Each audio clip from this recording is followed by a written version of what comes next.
favorite movie and why? Dang, you know I'm ADD, so you asked me like all these things. That's a tough one. So I'll just pick one that I really, really like. Last Samurai. Oh, such an underrated movie. I know. Love that movie because I love the character development that, you know, he starts out and he's this guy who's just kind of broken and doesn't know who he is. His whole persona is wrapped up in the war and he's got all these regrets and he's living in the past. And it so perfectly ties in. I didn't mean to do this, but, you know, he goes and he stays, gets captured and he stays, you know, with this. I don't want to spoilers, guys, but the movie's been out for like 15 years. You can spoil it. There's so many people that haven't seen it though. And he goes to this, you know, this samurai's village and he detoxes and then he starts to actually learn what it's like to be present. And it's such a beautiful evolution. You can watch the peace, the transformation that he goes through into being someone who is focused and present and clear and has purpose. And I'm like, man, that's such a great analogy for like everything that, you know, I was talking about in the beginning that I'm aspiring to. Yeah. So I just love that movie for kind of how the character moves through what I'm working on in my life to move through and become. Welcome to the On the Edge podcast with your host, Scott Groves. Hey, what's up, ladies and gentlemen? I am here with my old friend, fellow front row dad, fellow coach, Isaac Stegman. And Isaac is the owner of Kaizen Coaching, which for a long time was coaching financial professionals, realtors, loan officers. We had a little bit of crossover, did some events together, had some great success actually co-coaching at a bunch of events. And now Isaac is really leaning into what he's actually passionate about, or maybe more passionate about, which is this idea of transition coaching, because we're going to get into the whole life story. But like many men, Isaac has been in tribes or groups or the military or the fire department or a marriage. And when they end unexpectedly because of injury or divorce or what have you, a lot of men don't really know what to do. They lose their identity, they lose their tribe, they lose their mission. And so I love that you're leaning into this idea of coaching high performers through transition, professional athletes, of which we know a few that you have helped coach and build the next stage of their career. You're writing a book. You were here in Vegas for this big money, small events conference. Yeah. And man, it's great to catch up because we don't get to see each other enough. You're always traveling somewhere and I'm always not traveling somewhere. So we don't see each other unless we happen to run into each other at the same event. So give us the 60-second Reader's Digest of what's new in Isaac Stegman's life. Yeah, first of all, thank you for calling me your old friend instead of somebody you've known a long time. The gray in the beard, I think, is showing. You are not my elderly friend. You are my old friend of many years. Exactly. We'll put it that way. Yeah, so we've transitioned as a company. I've got a partner, Josh Perry, who's a former pro athlete and just fanatical about understanding human performance.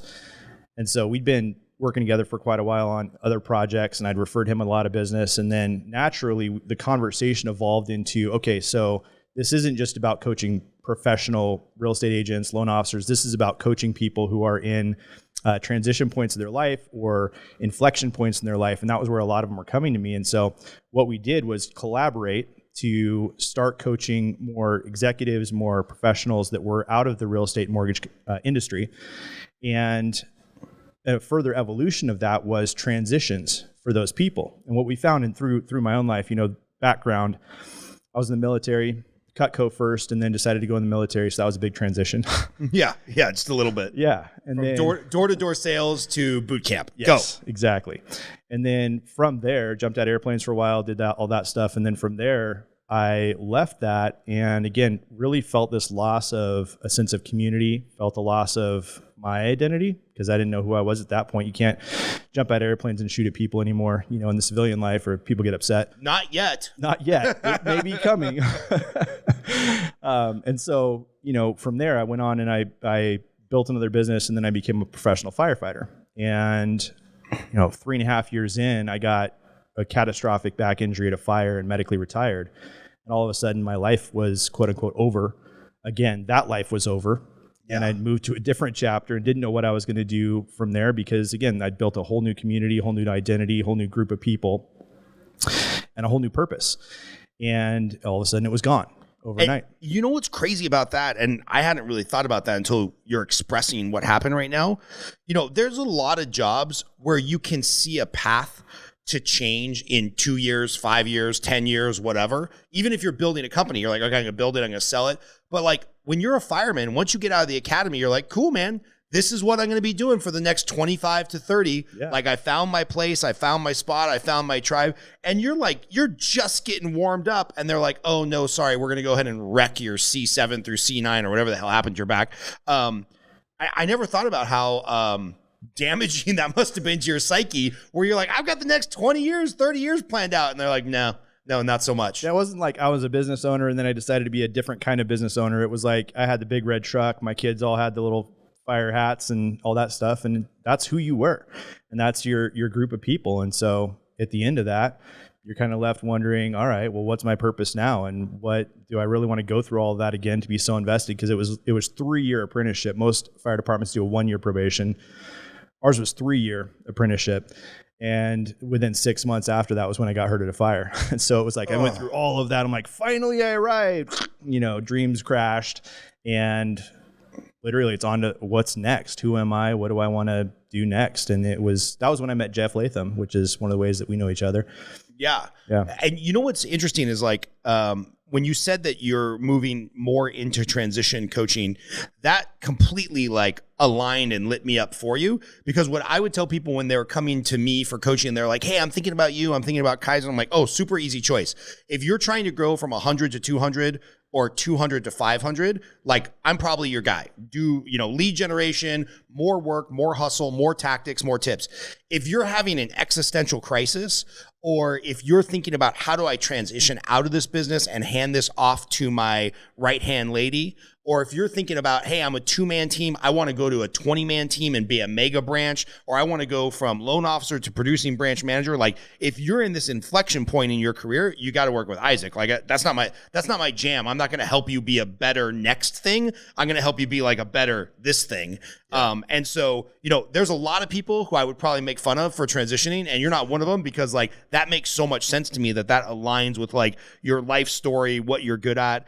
I'm going to tell some stories in a little bit about coaching stuff that you've said that has stuck with me. But that all just seems in alignment. Like what else are you working on in support of you mentioned you have a book coming out. What else are you working on in alignment with that like transition coaching? Yeah. So you mentioned that you're the tactics guy, and I'm so not the tactics guy. So it was perfect because I'm not about more. You're like more this and then more that. Give them all the tools they need.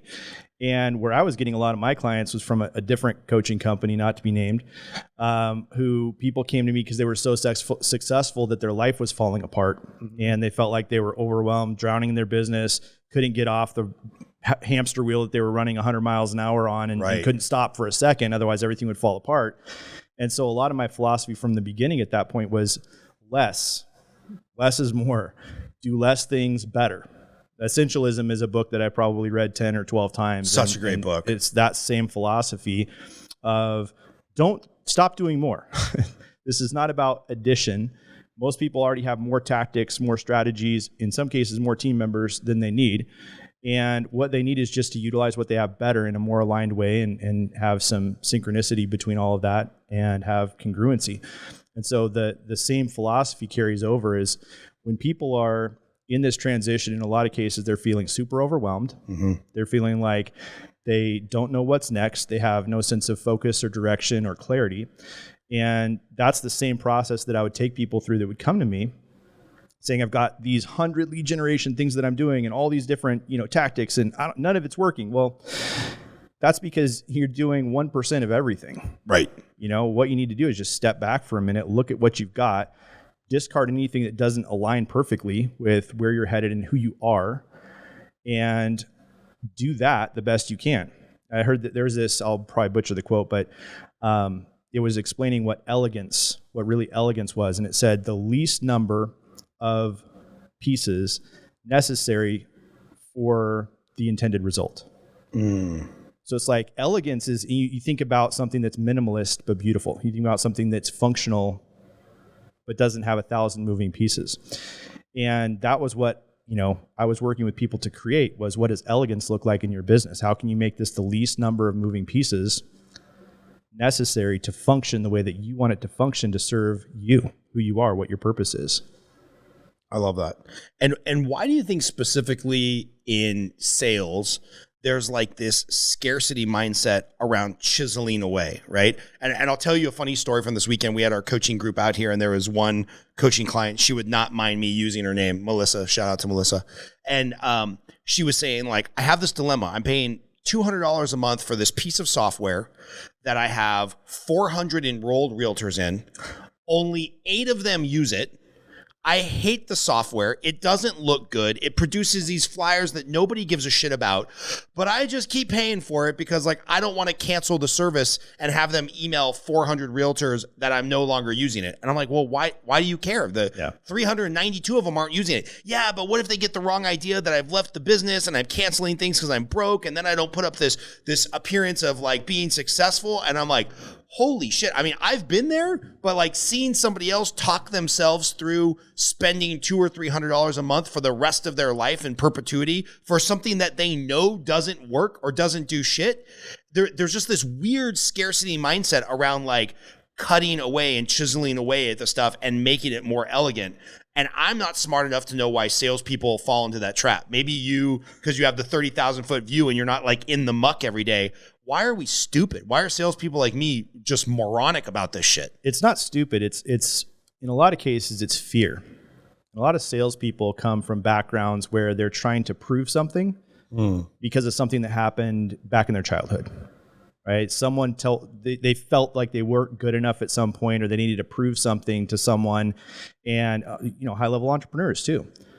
You look at a Steve Jobs or someone who was so driven to accomplish, and at the same time, so toxic in their personal life. And it's just because there was some sort of background story there that they adopted at some point to say, I need to ... I need to keep producing. I need to keep performing. I need to do the next thing in order to be worthy or liked or loved or valued. And unfortunately, again, a lot of the messaging to them, a lot of the coaching programs people join, a lot of the other people in the industry that are trying to do good and encourage them or motivate them are really just reinforcing that fear of like, you got to do more, you're not worthy. You got to do more, you're not good enough. And so it's like anything they can grab onto in order to feel like maybe this will work. Maybe if I do a little more of this and a little more of that, then I'll finally feel worthy. Mm-hmm. And it's just, it never ends. It never ends. Have you ever seen anybody, or have you seen the majority of people who are top performers be like, that's it, I'm good enough. Like, I don't need to sell anymore. Never. Like, I've hit my number and I'm good. Never. It's always, okay, how can I do 10% more next year? Well, why? Like, for the sake of what? What are you really trying to accomplish? Or are you just trying to prove something to your 7-year-old self's dad, who at one point is like, oh, you can do better. Right. And we just took that in and was like, I need to do better. Yeah. I'm thinking back, I wrote down here 3rd grade Christmas bells. And like in 3rd grade, they had this competition at our school where you sold these stupid little ceramic bells, and they were like $4 each or $48 for the set of 20 of them or whatever. And they were Christmas ornaments. And like, I just remember seeing this bike up on stage, and they were like, if you sell the most Christmas stuff, you will get this bike. And I was obsessed, bro. Like, I sold so many fucking bells. And the funny thing is, I didn't know how to ride a bike. And so I won the competition. I mean, we went to a big school in LA. Like, I sold more bells than hundreds of people, because it was like K through 6. I sold more bells than anybody. And I was a selling bells savage. And then I got the bike and I couldn't ride it. And then the next year in 4th grade, they rolled out a scooter. And I'm like, well, I still don't know how to ride that bike, because it's been sitting there for a year and I'm so embarrassed that I don't know how to ride it. And my dad wasn't like aggressive about go learn the bike.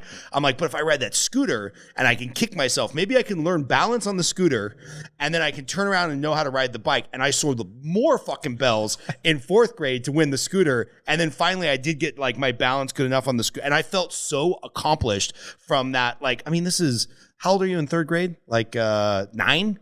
I don't know. So this is 35 years ago, and I still remember this vividly. Like, I can picture the set of bells, the mouse, the elk, this is 35 years ago, and this is still in my psyche of like, why you have to sell shit, and you have to do better, and you have to do better, and you have to do better. And you're right, man. It's just a story I told myself. And I don't remember my dad or mom saying like, oh yeah, you gotta sell bells because we're too broke to buy you a bike. I mean, maybe that was implied, but there's something deep in my psyche from like elementary school where I had to sell shit. Yeah. That's probably fucked me up for 35 years. It's good to know you have a backup career just in case. You know, see if the bell business is still hot. I can go door to door selling ceramic tchotchkes. Right. Oh man, that's so good. I'm going to, yeah, I like that. So how do people then, the thing that you have to fix, right, is like, how do you get out of that? How do you help break down that story of fourth grade Scott, who's like, the only way I'm ever going to be successful is as I sell more bells? Yeah. There's a couple people that have helped me. I need a lot of help. So there's been lots of people that have helped me, but a couple ones. One, his name is Dimitri, and he immediately got to a core issue for me. And he's the best I've ever seen at that. And I was fortunate enough to work with him for quite a while. And then the other person who I just actually went through a group with, her name's Nancy Levin. Last week I got introduced to shadow work. Have you ever heard of shadow work? Mm-hmm. Oh my gosh. Not willing to do it. Too scary for me right now. Oh my gosh. Blew my mind. Yeah. And the premise of it is that we're all whole. We all have everything, every aspect, every quality of being a human already inside of us. And at some point while we're small, we reject those qualities. So for example, if someone says, hey, don't be lazy, don't watch TV, don't be lazy, get outside and do something. We will adopt that and say, okay, I'm not going to be lazy, because if I'm lazy, I won't be safe or I won't be loved. And so we reject lazy as a quality inside of us, and we overcompensate, and I'm probably messing this up, so Nancy, forgive me, but I overcompensate for that by not being lazy, which looks like hustling, grinding, doing all these things, overcompensating, improving everything to prove that I'm not lazy. Because if I'm not lazy, maybe someone will love me. And so we reject these qualities. Well, lazy has a counterpart. It's almost like Janus Mask, where lazy can also be like taking care of yourself and actually like kicking back and, taking a break, taking a vacation. I was the guy in Cutco. I would go win this big trophy and put it on the table and go outside and start making more phone calls so that I could beat the people that I just beat for the next period or the next year. Yeah. I'll just get a, 1 day advantage on everybody else who's having fun and enjoying themselves by grinding and hustling and working and doing that, because that was, for a long time, I was like, that's where my value is. If I'm not winning, I'm nothing. Yeah. Yeah. That's really interesting because this is a weird story. I went to a wedding in Belize right as the market was melting down. And thank God I met Kirk Giroux at that wedding, because he gave me a shot to go work in-house at a real estate office and continue to be a loan officer when everything was crashing down. And I remember that there was a guy at the wedding. I don't know who he was. I don't know who he was related to. Didn't talk to anybody. And he was like building this tech company at the time. And so for 7 days in Belize at the pool, he was on his laptop 24/7 and like didn't talk to anybody. I think his wife or girlfriend was pretty pissed off about it. And then, years later, I remember one of the guys at the wedding be like, yeah, dude, remember that guy who was kind of a dick at the wedding that was building the thing? Yeah, he just sold his company for X tens of millions or hundreds of millions or whatever. So it's like, cool, man. You did the thing. You put in the work. You built everything. And like, now you're rich. And like, you're set financially. And I'm sure that guy's doing wonderful things. And maybe his company even cured cancer. I don't know. But like, I don't know. Was it worth the fact that 100 people think you're a dick and you didn't get to enjoy like a quality week in Belize with the people you love at a wedding for somebody who obviously cared enough about you to invite them to their destination wedding? And for some reason, again, I don't know that guy. I don't know anything about his story or anything, but I just think of that as like a little isolated, when he's on his deathbed, is he going to be like, man, I'm really good. I don't know the answer to this. This is not a leading question. I'm really glad I took care of the financial security of like generations to come by hustling when I was in my 20s and 30s. Or if he's going to be saying like, fuck, man, I wish I would have enjoyed Belize that week when I was an able-bodied 32-year-old. And I don't know. It could be either. It could be both. But well, it's interesting that we don't know, but there's a book actually called The Top 5 Regrets of the Dying by Bronnie Ware. And she was a hospice nurse. Yeah, who interviewed everybody. And what she found, the number one regret was, I wish I'd had the courage to be myself and not what others expected of me. And on the list was also, I wish I would have spent more time with my friends. And so none of them were, I wish I'd built a multi-million-dollar company and sold it for a lot of money. And so what I've recently been kind of meditating on is presence. And are we really here when we're here? Because if you're not in the moment, if you're thinking about the future and building for the future, if you're reminiscing about the past and wishing it was the past, or thinking about all the things you messed up in the past, we're not actually here, which means we're missing the moment, and the moment is life. That's all we get. We get now. Everything else is either what we think is going to happen or what we remember about what happened, which isn't actually the truth. It's just our recollection of it, right? And so what we get is the now. And how many people don't spend any time in the now? When you're sitting by the pool on your computer, you're not in the now. You're in the future. Or you're in the past, like trying to make up for something that happened, and I'll prove, that I can do this because that person said I'd never be able to build a multi-million-dollar company. And that's all we get, is we get those moments. And then at the end of our life, if we look back and if we had an actual accounting of this is how many moments that we were present, so this is how many moments of life we actually got, I think most people would see that the majority of their life was not spent living. And so then it's like, well, what's the point? As far as I know, we get one go round. Maybe I'm wrong, but like if we get one go round and we're not even there, we're checked out for 80% of it, probably more now that there's all the technology that people have. 95% of it probably for the current generation coming up. Yeah. We miss out. We get 5% of our life. We sacrifice that for what we think we can get by focusing on the future, or what we think we missed by focusing on the past. Yeah. Hey, this quick interruption is brought to you by me, Scott Groves, the host of the On the Edge podcast. This podcast is brought to you by me. I'm a loan officer who can help you with a mortgage in all 50 states across the United States. I also coach loan officers. So if you are a home buyer who's looking to get a mortgage, if you're a realtor who's looking to partner with an awesome loan officer, or if you're a loan officer looking for coaching, get in touch with me. It's those sources of revenue that allow us to produce this podcast and get out a new episode to you every week for the last couple of years. So if you're looking for a mortgage, if you're looking for a mortgage lender to partner with, or you're looking for a mortgage coach, I'm your guy. Now back to your regularly scheduled programming. It's such a balance though, right? Because I'll tell you two stories. And then you can critique me. A couple of years ago when we were at like sushi or something, and Gabriel was probably like 4 or 5. I might have told this story the other day. I don't know if I told it on the podcast. Gabriel was like playing with my phone, but not like on an app. He was playing with the physical device on my phone, taking the phone case off and flipping it over and whatnot. And at one point, some more food came out. By the way, bad move taking our kids to like business lunches from the time they were 2 or 3 years old, because I can't fucking get away with Chuck E. Cheese. Gabriel, since 5 years old, is like, hey, can we go get some of the pink fish salmon stuff? I'm like, oh yeah, you want some sushi and some tuna belly and stuff? And it's like, they are not cheap to feed, even at like 6 and 8. So we're at dinner, and some food came, and I'm like, hey Gabriel, you need to put the phone down. We gotta eat this sushi. And he like put the phone to his ear and put his hand up in my face. And he's like, hey dad, I'm on a meeting call. And I was like, in the moment, it was kind of funny and everybody laughed, but talk about a punch to the gut where it's like, that's learned behavior. Yeah. How many times was my son trying to engage with me at an early age?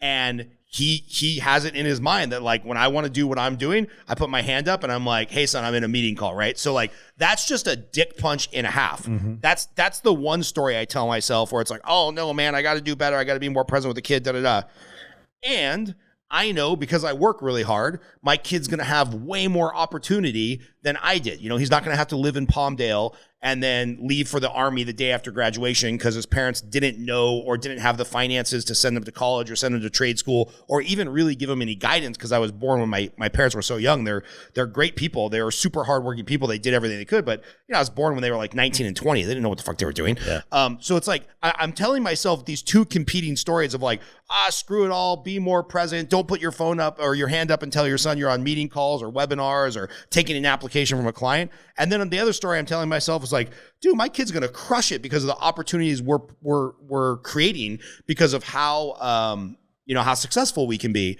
And I'm just like, man, those two stories are constantly at odds, and ironically probably prevent me from being present. Yeah, so I can't tell you what's right. I can tell you what. Come on, man. That's why I invited you over. I'll tell you my experience. My truth is that our legacy for our kids is not the money we leave them, the businesses we leave them, or anything like that. It's who we show them they can be by the person we are, not necessarily by what we've built. And that's part of it. Like, what you've built is part of who you are. And I know my boys are going to listen to this, at least, maybe not my daughter, but I know my boys are going to listen to this because they're a little further along. I've got a 13-year-old and a 17-year-old. And I hope my 17-year-old doesn't remember this, but he's going to, after this, at least know that it happened. One of the gut punch moments, throat punch moments of my life was, and I shared this recently on a different show. I remember driving, and at the time, I was fully into work. I was like, I'm building this empire. And I was probably working 60 hours a week, 70 hours a week. And I'd get home, and generally it was way after I said I would be, and dinner would be cold or over or, whatever. But I was building something for them. It was all for them, right? It wasn't for me. It wasn't for my it wasn't ego. our It wasn't ego. to prove anything. No, they had asked me personally, hey, Dad, can you be at work more and build more? No. And so I remember that I had a client who was upset. And at the time, I just lost a couple clients.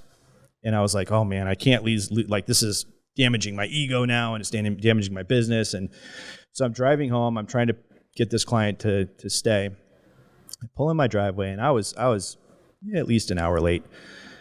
And I had a home office downstairs. It was split level, goes up and goes down. And so I'm talking to this client. I'm like, I'm just going to go in and finish the call from my office.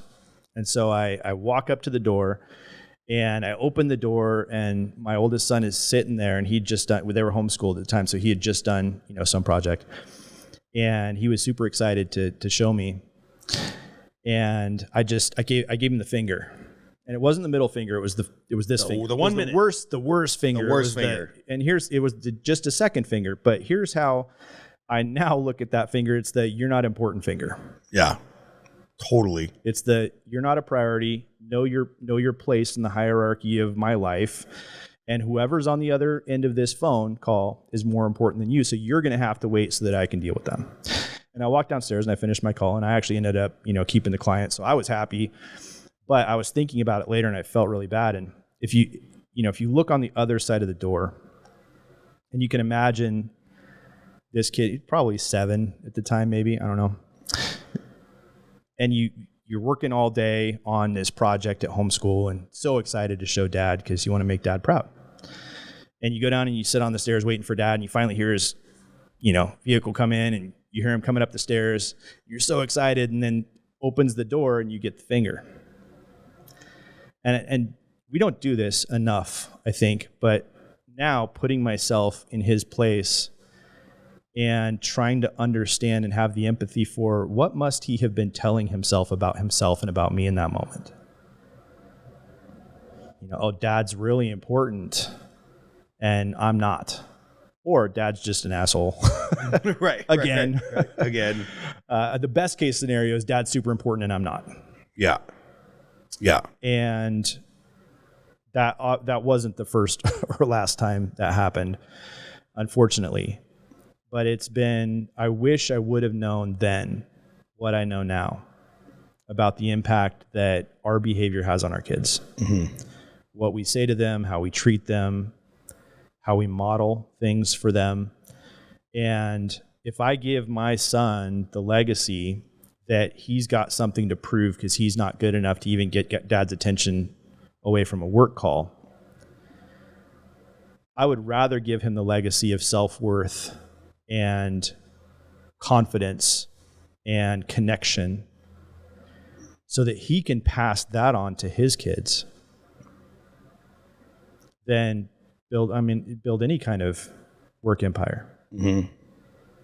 I could pass on nothing financially to my kids and they'd be okay. As long as I give them the skill sets and the confidence and the belief in themselves. And that's something that unfortunately it's too late for impacting them when they're your kids' age. I missed my chance. I messed that up. Because we're divorced now and they live in Florida. And I don't. And so it's hard. I won't go too much more into that, but they've got their own life now, and I try to impact them how and when I can. But there's a stage where you've lost the ability to speak into their lives the way you used to. And my 13-year-old, I was just out there a few weeks ago in December, and we were at a beach condo, and my youngest, my 13-year-old, every single day he was like, "Dad, can you wake me up early so we can go for a walk and talk about life?"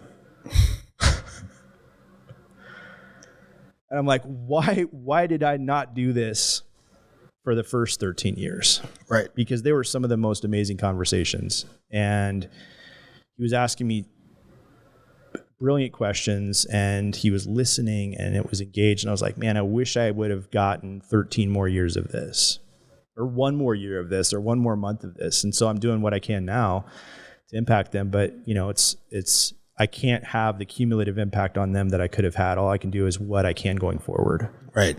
And that's one message that I try to tell clients now. That's one difference is I'm like, don't do the extra work thing. Go be home with your family that you haven't seen all week.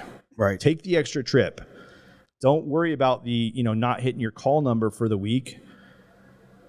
If, so that don't cancel skiing with your daughter so that you can go, like you will wish at some point, and probably a lot of points after that you would have had one more day to ski with your daughter.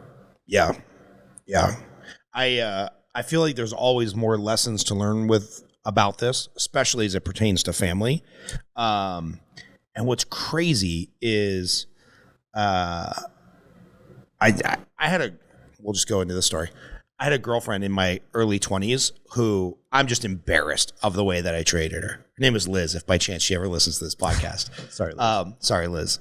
And I just remember I was like building a career at Washington Mutual, and I work at a bank, and I'm the first person in my family who has ever in either side of my family ever worn a suit to work. I don't think my dad ever owned a suit ever in his entire life.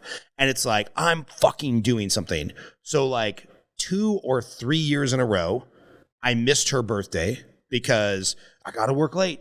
There's a client that needs their overdraft thing reversed so that I can get the clean bank statement so that I can fund their loan, so I can do the thing, blah, blah, blah, blah, blah. And, she's graduating from her master's program. And at the time, Lord of the Rings was like the biggest shit. And we're going to take this 2-week vacation to New Zealand, and we've got it all planned, and I'm going to surprise her with it and whatnot. And at graduation, her sister's looking at me like, "Oh, you're going to spring it on her, right? Like you're going to New Zealand for 2 years. You're going to 2 weeks. You're basically going to make up for the last 2 years of fuck ups." And like, I just didn't say anything because, work got really busy, and they rolled out a new product, and we were going to be having a bunch of home equity line of credits. And so like, I couldn't miss work for that. And then rightfully so, she finally dumped my ass after many, many issues. Good job, Liz. Good job, Liz. Yeah. I found somebody she's actually happy with and had kids. And I'm also now, 15 years later, finally found somebody that I could be happy with and have kids. So it all worked out the way it's supposed to work out. But I remember when Washington Mutual was crashing, and we were all just doubling down on our 401k, buying WAMU common stock, because banks don't go out of business. We're 30 years old. We've never seen a bank fail. And we're like losing everything, and the company doesn't give a fuck about you, and the government regulators are doing shady shit to sell the company behind the scenes and let it go bankrupt and wipe out all the shareholders so that Chase can get a sweetheart deal because they all drink together and you're just a number and nobody gives a fuck about you. I was like, why did I give up so much over 8 years for this goddamn company when at the end of the day, I'm just employee number 123,417. Yeah. And I'm just like, I'm like, never again, never again. And I've fallen into that trap several times where I've given up a ton of time, a ton of money, a ton of value to companies or people where I was just like, oh yeah, at the end of the day, they don't give a shit. They really don't. And I'm not saying to go through life as a selfish prick, but at the same time, like, just know who deserves your attention and who really should get the finger of like, oh no, I'm not, I don't have time. This happened last night. I don't have time at 8:45 to break away from the conversation with my wife because some realtor wants to send me a snarky message about why pre-approval should go faster. And I'm like, well, yeah, I know you're the realtor and your client is your sister, but your sister is trying to commit mortgage fraud and trying to lie about her divorce and trying to do this and that. And it's like, I'm not going to lose my job. So we've got to structure the paperwork the way it is supposed to happen. Yeah. So fuck you and your 24-hour turn time. I just didn't respond to it because I'm like, nothing good is going to come out of my mouth right now if I call her or text her. But it's like, I'd much rather give that realtor the finger and get back to her today and everything's fine. The pre-approval's done. Everybody's happy. But Scott 10 years ago would have broke off from my wife, broke off from dinner with the family because they flew in late. So we're doing a late dinner. And like, I just got to take this one realtor call. And like, how shitty would they have felt if 4 or 5 days of being gone, now dad has to step out at 8:45 at night for a realtor call? And like, that's most loan officers' life for their entire life. Yeah. It's bonkers, man. Why do we do that? It's funny. My ex-wife, who's great, by the way, and I just didn't. I was not. Yeah. She said at one point while we were still married, but going through some hard times, she said, "You're the king of grand gestures and promises. All that matters is like who are you day to day?" And that still hurts. And I think a lot of people fall in that trap of, I'll make it up to them. I'll do this big thing. I'll buy them this thing and everything will be fine. And it's just not true. It's what we tell ourselves to justify our behavior. But Amber, that's actually how I met Amber's through you and one other person, Austin. Something that I took away that she said a lot at the time was, who would I be proud to be today? And I was so like when I heard that, something shifted for me. And it wasn't anymore about trying to be the king of grand gestures. It was like, okay, that doesn't matter. What matters is who I am, not who every once in a while I'm pretending to be. Mm-hmm. And so every day I actually put it on because I've got a form that I fill out every day. And on that form, right at the top, it says, who would I be proud to be today? So I am confronted by that question every single day before I can even look at, because it's right under that. It's like, here's my top 3 priorities in my calendar and all that stuff. And so every single day before I can look at what I get to do at work and who's on my calendar, I have to set the intention for myself of, who would I be proud to be today? Who am I going to show up as? And that's been life-changing. Yeah. When you were saying the king of grand gestures, our mutual friend, John Israel, has this great coaching line, and he stole it from somebody, but I'm not going to remember who. So I'll just credit it to John Israel. Shout out John Israel. He says all the time, he was my personal coach for a couple of years, and he would coach my coaching clients sometimes. And his favorite line is, it's better to be consistently good than occasionally great. And salespeople do this all the time, just like mediocre husbands, which I've been there as well. Salespeople do this all the time where they're like, okay, I'll drive all the way across the city to get the sale, to get the documents, to sign the thing, and I'll write the $5,000 check to make sure the deal closes, blah, blah, blah, blah, blah, where it's like, yeah, you've backed yourself into this corner of having to be occasionally great because you weren't consistently good and you didn't have a system to get the paperwork 3 weeks ago. And you didn't have a process to make sure that the loan was locked when you said it was, so that you don't give the $5,000 pricing concession because the market moves against you. And you weren't doing your pipeline reviews daily, and you weren't doing all the things that would have made you consistently good instead of occasionally great. And you can relate that to your health, right? We all know the guy right now. We're filming this in January. There's the guy right now at 24-Hour Fitness who's morbidly obese, trying to run 5 miles and make up for like a year of missed workouts. We do it with our spouses. We do it with our kids.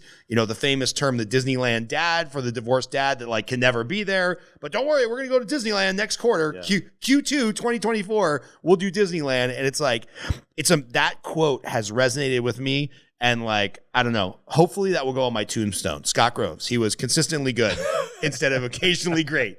I got to tell my wife about that one. So talk a little bit into that quote, because I think it's right in line with what you're saying. Yeah, and John Israel, by the way, Mr. Thank You, if you're out there, check him out, Mr. Thank You. Brilliant stuff, and he's doing some really amazing things in the world. I've known John for a long time as well. Oh, that's right. You guys both came from the Cutco world. Like everybody else. We've roomed together before, and tell me more about that. Not tell you the stories about that. Okay, well, not because they're bad about John. All Isaac. Mostly just me.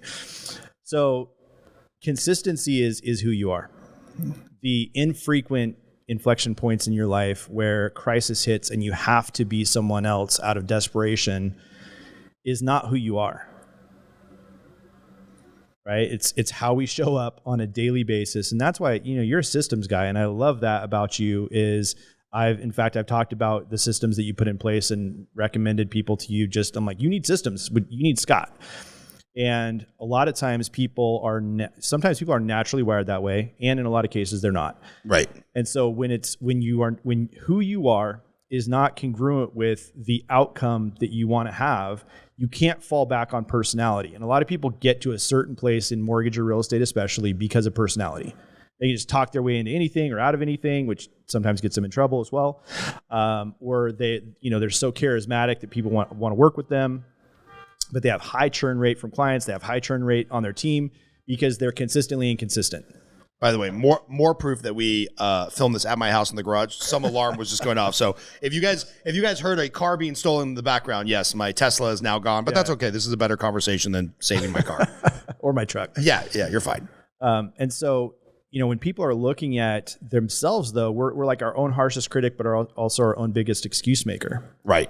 And so we will find these things to beat ourselves up about, but at the same time, we won't confront ourselves with some of the truths about who we are. That if we just change one small thing consistently, right, until it's a habit, we would be a different person that gets a different result.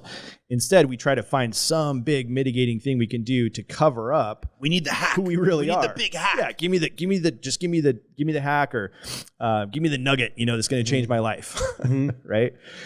And it's not that. It's not the nugget that's going to change your life. It's self-reflection and saying, who am I actually being? And then evaluating that against who you want to be and become, and consistently working towards bridging the gap. Yeah, becoming. Oh man, I love it. Yes, I got them on both forearms. I just got that. I just got that a couple months ago. For those of you that are listening, I was just showing Isaac my new tattoo that says "Becoming" on my forearm because I'm like, you've got the matching brand tattoos. There you go. I love it. I'm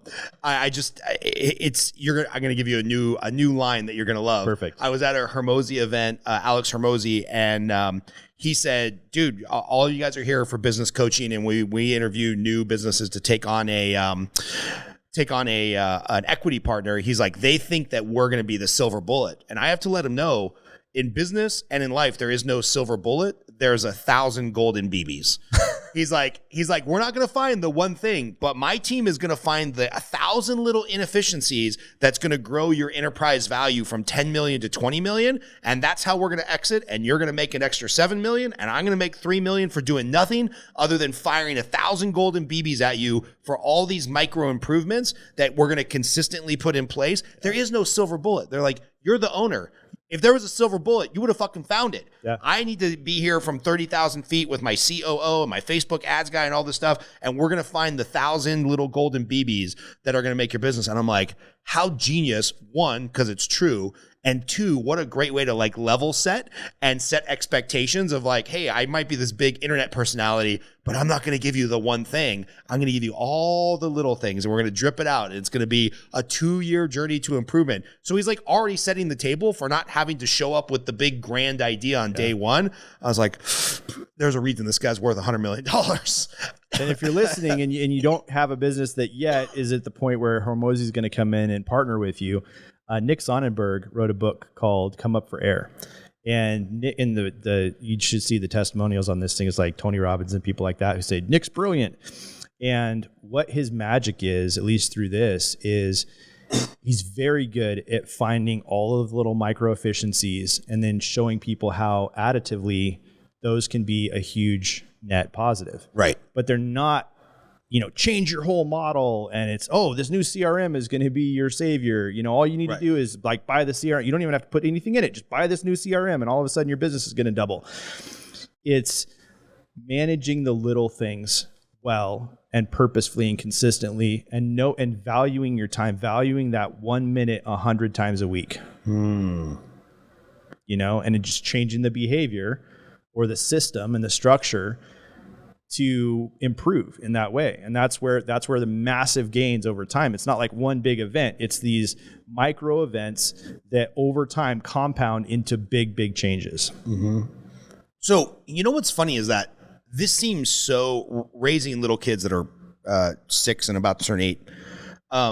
This seems so intuitive because we teach it to kids, right? Brush your teeth every day, make your bed every day, read 20 minutes every day. Hey, we're going to go to jujitsu at least 5 times a week. And when we don't go to jujitsu, you're going to play outside for a couple hours. So it's like, as parents, we know this. As kids, we learn this. Where do you think the hardware and the software start to have a mismatch where we're like, oh yeah. No, I know I got to floss every day and brush my teeth every day and read every day and all these little micro habits that like my parents are trying to instill in me. But like, fuck it. I know that there's a shortcut. I know there's a hack or a tip or a trick or a tactic that's going to change my business. And I don't know where it goes wrong. Is it in our teenage years? Is it like, I don't, do you have any thought on like when humans mess this up? Because like my kids know if they don't want yellow teeth, they're going to brush their teeth every day. But at some point, Gabriel's going to be away at college or in the army or whatever, and he's going to go 5 days without brushing his teeth. And it's not going to be until some girl makes fun of him who he leans in for a kiss where he's like, oh shit, dad was right. I got to get back into brushing my teeth. Not that I'm projecting one of my own stories here, but like where do you think we mess this up as humans? Because I'm sure you taught your kids the same thing, right? Yeah. Guys, if you're listening, brush your teeth. Yes. So I don't have the answer for that. I will say that an observation is that as adults, we get so overwhelmed with all of the different commitments that we have and all the things that we're trying to do and juggle and manage that any other new habit that seems boring, we just don't have time for. And so we have, we live in a state of constant overwhelm. Not just business owners. This is just humans in general. And it's not getting any easier with the way that the world is going. We're so overwhelmed and distractible, and we've been conditioned to have that dopamine fix of all new, exciting, all of this different stuff. And so we are addicted to it. We're addicted to the new and the exciting, not the boring and predictable and habitual things. So that's an observation. I'm not saying it's an answer, but I'm saying that society as a whole is degenerating, I believe, in a lot of ways because of this programming that we're under. Yeah. It's funny.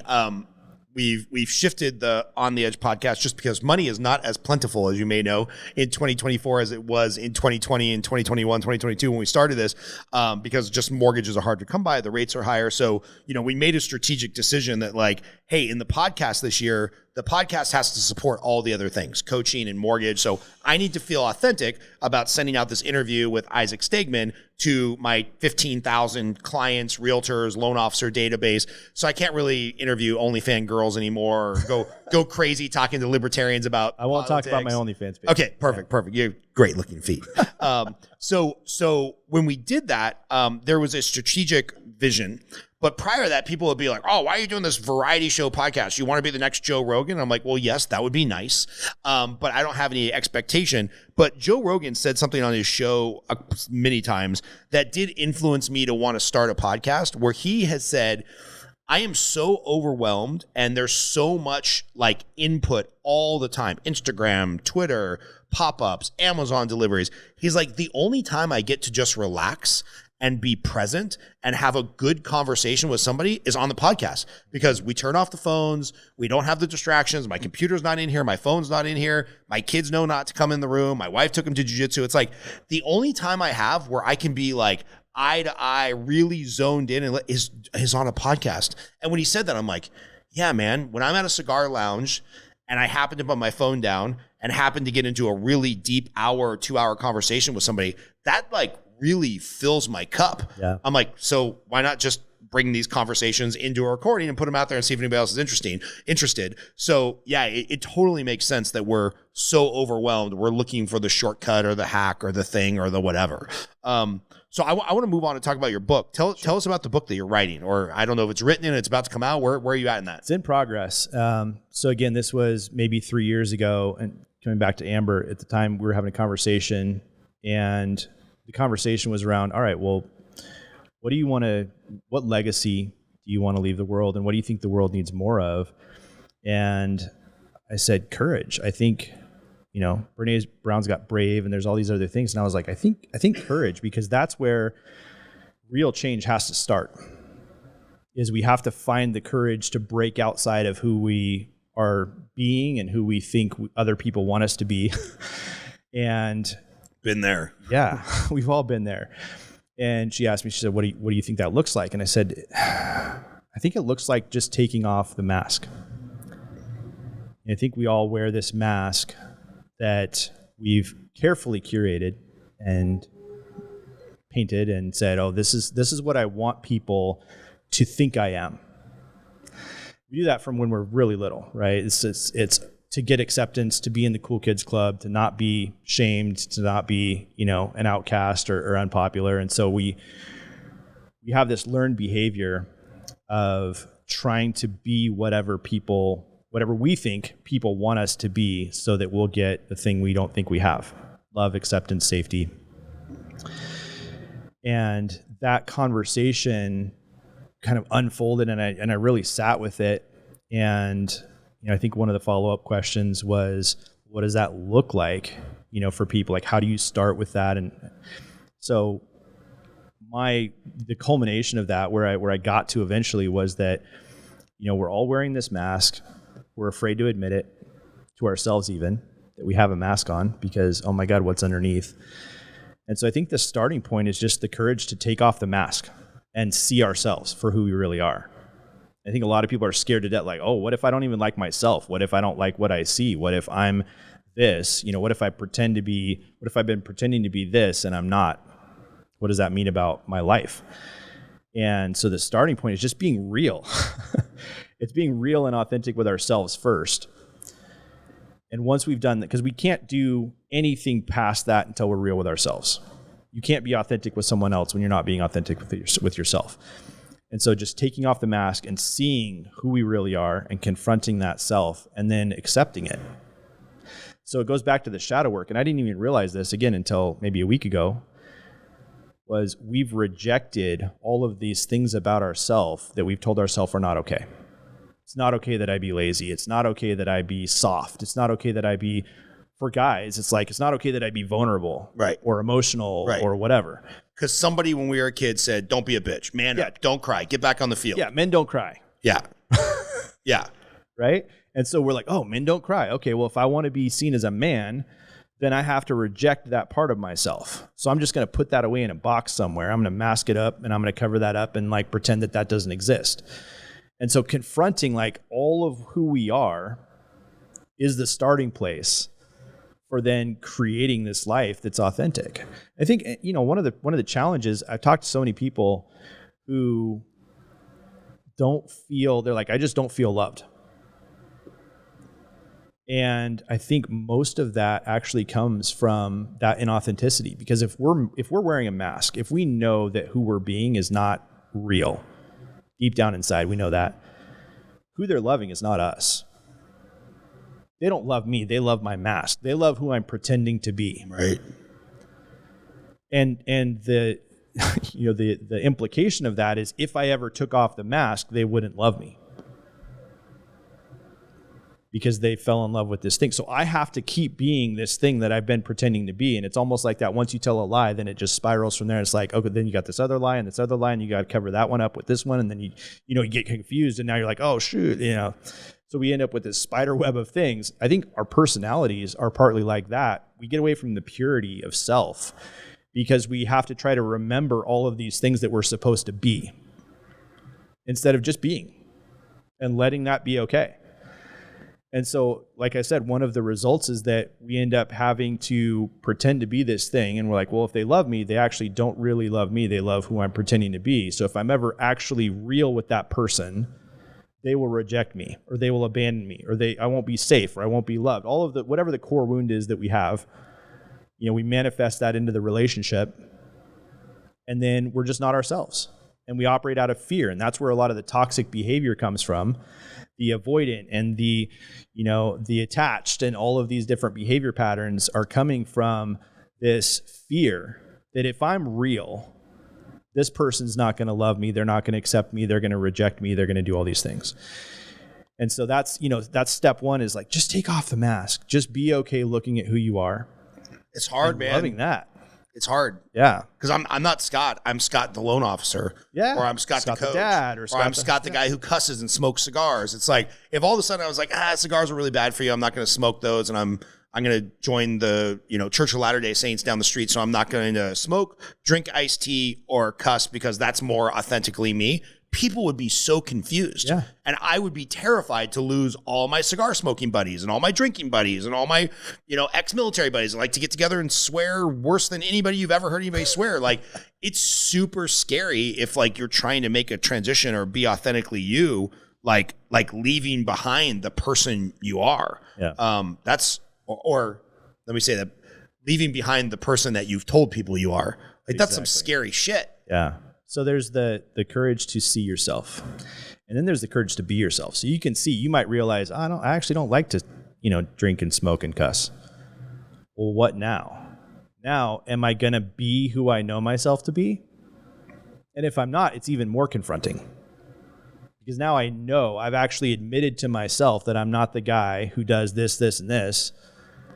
And now there's the gap widens. It's not just an unconscious knowing, it's a conscious knowing that you're that and you're choosing not to be that. Yeah. So there's the courage to be that thing. And then from there is the courage to share that with others. So it's like, how can you open up the conversation with someone else in such a way that you're actually connecting with them as you and letting them in reciprocity connect with you as who they are. He has no idea that he did me this favor. So if Mike is listening to this, he's one of my coaching clients, Jordanian Mike, I like to call him because I know so many Mikes. He has no idea he did this favor for me just yesterday. But like, when you talk about that mask, one of the masks that I wear is like, I'm the guy who picks up the tab, because that means I'm successful, and that means I'm making money, and that means I'm not broke like everybody else in my family, and I'm the man, and blah blah blah blah blah. And it's probably cost me $1 million in my life to always be the guy picking up the tab. And then I'm like, I never feel comfortable being like, hey guys, tough year in the mortgage business. Your turn to pick up the steak. Your turn to pick up the $50 cigars. And yesterday, I was out with two of my coaching clients. They were the last ones to leave our event. So we went and got some Greek food or whatever. And there was three of us, and we're ordering lunch at this little Greek takeout stand. And I'm about to pay. And Mike's like, no, man, I'll get it. You picked up all the stuff this week. Like, yeah, we're coaching clients, but that doesn't mean you have to pay for all my food. I'm like, no, I'll pay for it. And he put his hand on my shoulder. He's like, no, man, it's okay. I can buy you lunch. And it was such a favor, because I was like, oh yeah, I don't have to always be the guy that picks up the tab to feel good about myself. Like, I can actually feel good about myself that somebody else wants to buy me a meal. And that is not easy for me to accept, like, emotionally. Even the last 2 years where like money has been hard to come by in the mortgage space, I still feel like the guy that needs to like pick up the tab because, and my wife's always trying to coach me. One, because she's very frugal. She's like, you don't have to spend this money. And she goes, two, if you're going to spend this money, don't be nonchalant about it, man. Spend the money and then explain to them why you're doing it and why they're important to you and why you want to pick up the tab to honor them. I'm like, yeah, no, I can't do that shit. I just have to pay the tab to feel good about myself. And it's like, God, why? I mean, I'm 44 years old, about to be 45, and I can't even accept this about myself half the time. Yeah. It's bonkers how entrenched these messed up beliefs are. We're all like 5 inside until we start really doing the work. So, you said do the work, right? And the thing that I think is worrisome, and I want to hear what your version of doing the work is. Yeah. Because I think sometimes when people hear do the work, there's a little bit of a concern that like some of the do the work things that have popped up over the last 30, 40 years are a little cultish, right? Sure. I've read Dianetics. I've read The Problems of Work, a couple Scientology books, but it's like, doing the work in Scientology is like joining the cult and getting fleeced, right? And then I have a lot of very successful friends that have gone to landmark events, which to me is like Scientology light, or like the Diet Coke of Scientology. And I went to one and I'm like, oh, what is this weird struggle session? Like a Chinese apologize for yourself, like communist China struggle session, apologize for yourself. And everybody's going to stay here until midnight, 2 a.m, until everybody's cried. And I'm like, fuck this. This is not for me. Like, even if some of this is doing the work, I feel very uncomfortable with this group of people and like the do the work part. So Everybody's going to find their own path. And I know we know a lot of veterans that are dealing with PTSD and adult men that finally admit to themselves that they were molested as kids. So they go down the MDMA work or the plant medicine or the ayahuasca or whatnot. When you say do the work, what does that specifically mean for you? And what have you found that maybe like men can lean into if they're a little weird of the cultish vibe of certain things? Yeah, well, you hit the nail on the head when you said we all have our thing. And for me, the work is, it's personal. It's individual. It's not outside of yourself. This is the prescription for the work. It's knowing that there are things inside of us that we've been hiding. There are things inside of us that we are not being, that we know that inside, if we know deep down inside, like this is who I should be, this is who I know myself to be, and we're not, confronting those things is the work. Really doing the self-reflection, the introspection, the self-analysis, that's the start of the work. And so for me, it's really the courage project. It's the courage to take off the mask and see ourselves as we are. And then be that, and then share that, and continue to improve. And Kaizen, continuous improvement. And so it's, for me personally, it's confronting who I am, really, not who I want to be or pretend to be or want other people to think I am or think other people want me to be, but who I really am. And that's deep work. That's not a sit down and figure that out over coffee necessarily, maybe some people could do that. That was not the process for me. There was a lot of standing in the middle of the freezing cold river crying, right. Trying to find who am I? And so figuring that out and then being that, living more authentically, living more into those things. And it's not a overnight thing or all of a sudden I'm this new person and I'm behaving perfectly in alignment with that, because we have so many deep-seated behavior patterns and habits and ways of being, especially in relationship, because they're used to a certain version of us. Right. This isn't just romantic relationships. This is relationship with anyone outside of ourselves. That complicates it because they have their own version of us that they're used to interacting with, and they're going to continue to interact with us as if that were true. Right. And so starting to say, how can I have conversations with other people as someone who they don't know me to be, but who I really am, is maybe the most challenging part of the work for me. Because seeing myself was hard, but you get to a certain point where you really lean in on that and you start to love it and you start to uncover more and more layers. Being that, again, gets easier and easier because you want to be yourself more. The more you see it and the more you experience just being authentic, the more of a relief it is, the more you feel free. You don't feel trapped anymore by who you're being.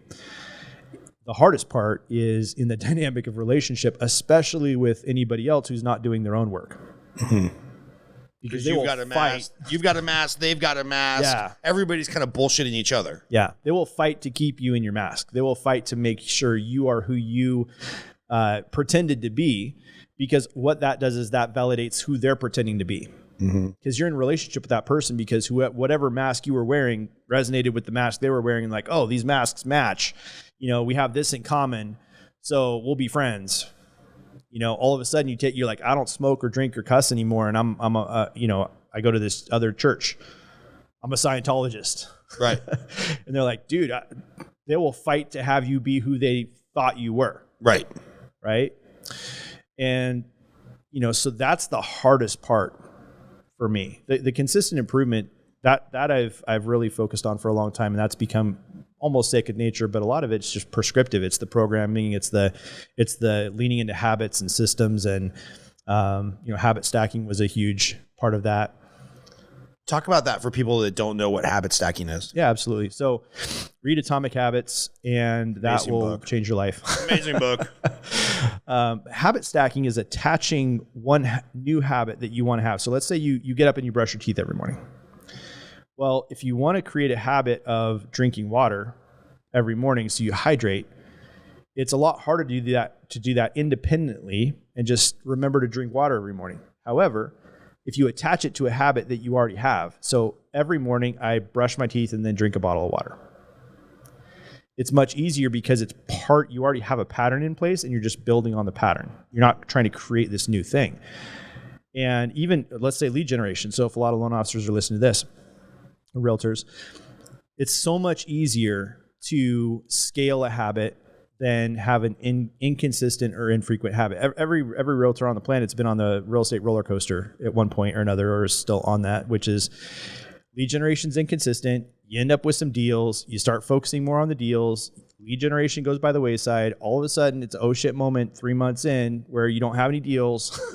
And the two that you had, one of them just fell out, or got, that something happened, inspection failed or something. It's like, oh, okay, now I'm not getting a paycheck next month. Oh crap, now I got to start lead generating again. And it's this frenetic back and forth and back and forth. And so, they lead generate when they feel like they need to, instead of making it a practice. And one question that I get, I'm coaching a Sotheby's office right now, and one of the questions became, all right, well, how do we establish that as a habit? Do we just all of a sudden every day we're lead generating for 3 hours? Well, what happens when we get busy? And my answer to that is that the habit stays consistent. The scale of the habit flexes based on your needs. Mm-hmm. So for example, lead generate every single day, starting at 8:30, 9, whatever the time is, lead generate every day. Now the lead generation might be 15 minutes or it might be 4 hours. But if you have a practice of every day at 9 o'clock, exactly, 5, 4, 3, 2, 1, go, and you make your first call and you've got your sheet of people in front of you to call, it doesn't feel so hard. And resistance is an interesting thing. Resistance is a bitch. It is. And there's hacks to that. And people go, oh, this is so hard. We'll make it easy. I don't know how. We'll figure out how. I don't know how to figure out how. Right. It's so true. So something that we have resisted in our coaching program for 8 years, the coaching program has gone 8 years, and we just started this 2 weeks ago because I was like, no, this cannot possibly be a thing. And actually, reminder to Chris to email Annie about this. I was like, this cannot be a thing. This cannot be a thing. And it's a thing, and I know it's a thing, but I thought that it was a thing for 8 years. Loan officers who are paying for coaching or want to be part of a tribe will show up better for their coach than they will show up for themselves. Oh yeah. And I don't want to believe that because I'm like, I am not more important than you are to yourself. And so for 8 years, I have resisted this, but just recently on Mondays and Wednesdays at 9 o'clock, we jump on Zoom, 9 o'clock. I say exactly 2 minutes of, hey guys, here's who you're going to call. Here's maybe a script you might want to use. Past clients, go at it. And then everybody mutes themselves and we just watch each other on Zoom making the sales calls for 45 minutes or an hour to whenever I have to get off. And it's like people are just showing up consistently Monday, Wednesday, Friday to do their hour of lead generation. And I can't do it Tuesday and Thursday because of other obligations or else I would. And I'm like, wait a minute. You guys who have been paying for coaching, and some of my coaching clients pay a lot of freaking money, they would not consistently do the lead generation. But if I'm like, hey, we're going to do it together. You got to show up for coach. The Zoom invite is on your calendar. They're just on there like clockwork. And what I was going to tell Chris is I got to remind him to send an email right now, please, to Annie so that we have a new CRM like you were talking about, and we can actually text message the entire coaching group a reminder, hey, the grow call is starting right now. Just jump on. Let's lead generate together. So we're going to start sending out a text message Monday and Wednesday to get more people on that call because there's 18 people that are just consistently getting on that call, doing the lead generation. And it's bonkers to me that they will show up better for me than them. But what I'm helping them do and why it's the hack of coaching, what I'm helping them do is just be consistent with themselves. And that's kind of the job for a coach because sometimes you need outside influence. Yeah. I mean, most people are 92% of the way there. Right. And 92% of the way there is getting them 5% of the results or 10% of the results. And if they went to 95, they would get 80% of the results. Right. And they just can't get that next thing. And that's why one little shift can make such a big difference for people. And it's you're already doing most of the work. Right. You're already doing almost everything. Just do this one little thing. So I love that you're doing that with your clients because if that's that one little missing piece, so valuable. Right. And one other thing that really helps with lead generation. So one, keeping the habit consistent. I lead generate every day at this time, and I flex if if my pipeline is full, then I do 15 minutes or I do 10 calls or 5 calls or whatever it is, no matter what. No matter what, you can fit 15 minutes into your day. Right. Do it every day and it never becomes hard. The other hack here is, so if you're encountering resistance, it helps to separate the deciding from the preparing from the doing. Oh, say more about deciding, preparing to doing. So if I was like, Scott, you need to right now come up with 20 people to call, find their information, and make those calls. How hard would that feel? If you didn't have a CRM, I mean, you're Joe. Extreme. Yeah. Like, and we get overwhelmed, and then we distract ourselves. After I have coffee for the 4th time this morning. After I check Instagram. Yeah. Oh, shit, I got to throw a load of laundry in. Yeah, haven't checked the MLS this morning to see yet. And so we automatically avoid that, right? And it just never happens until we get so stressed that we're like, I have to. And then it's this frantic, scramble. It's the occasionally great. It's the occasionally great. It's the grand gesture when you're like, I don't get a paycheck unless I do something. So if I was like, Scott, I want you to just decide that you're going to call 20 people and just tell me when and put it in your calendar. How hard is that? Does that feel like you're having a lot of resistance? No, just put the block on my calendar. Easy. I know it'll take an hour and a half to get through 20 calls because 10 of them will be messages, 5 of them will be a quick conversation, and 5 of them will be a 10-minute conversation. Hour and a half. Block 1 out of 3 checked off. No resistance, right? Block 2 is, okay, you have that in your calendar at some other pre-designated time, like every week at the same time, ideally. I just want you to go through your CRM, your brand new shiny CRM, and I want you to pick 20 people. How hard does that feel? Easy. I'll do the A's the first week of the month, the B's the second week of the month, and then during summer, I'll start over at the A's. I'll hit every one of my clients twice a year. Done. So block 1 and 2 out of 3, done, easy, no resistance. If I show up, or if you show up and you have at whatever that time block is, the 90-minute time block at 9 a.m. on Tuesday morning, and you've got the 20 people, the first 20 A's in front of you with their name, phone number, email, and you just pick, like, what are you going to say? How hard is it just to call them? Not much. Now compare the resistance in the beginning where I was like, you need to come up with 20 people, call them, get like all of that feeling of resistance versus what I just walked you through. It's the same thing. Right. You're doing the same thing. Yeah. You're just eliminating the resistance. One of the things that we did this year in our coaching program, because it's so funny, you're going to get a kick out of this. One of the things that we did this year is like, okay, our inner circle, the coaching clients that pay for the most money, they wanted something more, but I could not afford to, nor did I want to take more time out of my mortgage business. So I'm like, how can I kill 2 birds with 1 stone, stay authentically working on mortgage and consistent and with my realtors and with my partners and with my referrals, and add more value to the coaching clients. I'm like, oh, well, we just bought this new house, pretty big. Got a couple like accessory dwelling units where we can house some people.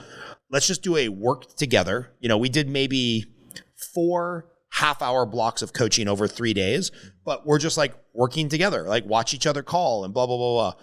And you know what one of the best feedbacks about the event was? This is going to crack you up. A bunch of people said, Scott, it was really exciting to see you going through your sales calls and just how mediocre you are. But you're just like doing the activity, right? Yeah. Like you didn't have some grand script. You didn't say anything interesting. There were plenty of ums and ahs and whatever. But it's like you call a client, you find out where they're at in the process. You call the realtor, you give them a status update, you note the CRM. You call a client, you find out where they're at, or you leave them a voice message, and then you call the realtor. And sure enough, because I'm doing the work, right? Because now I'm committed to being on that Monday, Wednesday, Friday call. Sure enough, there was this deal from a realtor like 7 months ago who kind of falls in and out of love with me. Sometimes I'm her number 1 referral source. Sometimes she hates me because I didn't vote for Hillary Clinton or whatever. I don't know. And so I called her with a status update. I'm like, hey, I'll change the name to protect the innocent. Hey, Amy, this is Scott. Just want to let you know, hey, you had referred me this client last summer. it kind of fizzled out. And, I just want to let you know I followed up because they told me to follow up after the first of the year. So I called them just to see if I can re-engage them, get a copy of their tax returns when they file. And I'll try to regenerate that borrow for, oh, thanks, man. Really appreciate that. And I always end with the asking for the referral. I'm like, hey, if you got anybody else who needs to get motivated about buying a house with you by getting pre-approved with me, I'd love to talk to them. And she said, okay, cool. And I expected nothing of it. That night, as I'm walking into dinner, she's like, hey, I totally forgot about this friend who's buying a house. I'm not even handling the transaction because they're buying it from their landlord, but they're having some challenges. Can you talk to them about getting $1 million loan? And I'm like, yes, I can. That puts, if I get that loan, that puts $7,500 in my pocket for literally 2 minutes of work. It was like, I called the client, they didn't answer. I left them a message, followed up with the text message, called the realtor to give them an update. Or maybe it took 3 minutes because I had to note the CRM, but it was like 3 minutes of work for $7,500. And after the client engages, like, you pretty much got the deal, right? And sure enough, the clients were just like, my coaching clients were like, yeah, you're so mediocre. Like, you gave me permission to like make more calls because you weren't doing anything fancy. I'm like, yeah, none of this is about being occasionally great or amazing. It's just about being consistently good. And it's just, that just keeps coming up. And I kind of knew that intrinsically, but damn it, if John didn't like solidify that in my mind with a catchphrase. It's so funny because most of my clients were in the 30 or 50 to 500 million, range. And everyone thinks those people are so much better at everything.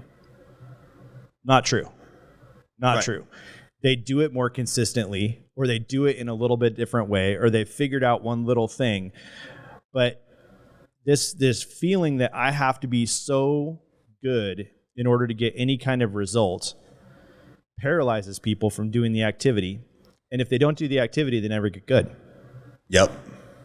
And so they avoid this thing that is like the gateway to them actually ever feeling like they're doing okay, or they're worthy or they're validated. And what they find in many times is once they just start doing it and they're okay with being mediocre and they take the focus off of themselves, they get the result anyways. Right. Because what was keeping them from the result was this hyper focus on their own performance. It was performance anxiety, right? Yeah. It was like, and then of course, self-fulfilling prophecy, they mess up the call. And then they just use that as proof. Oh, see, that person did, so I shouldn't make any more calls until I'm better. Right. But you're not going to get better. Calls, but you're not going to get any better.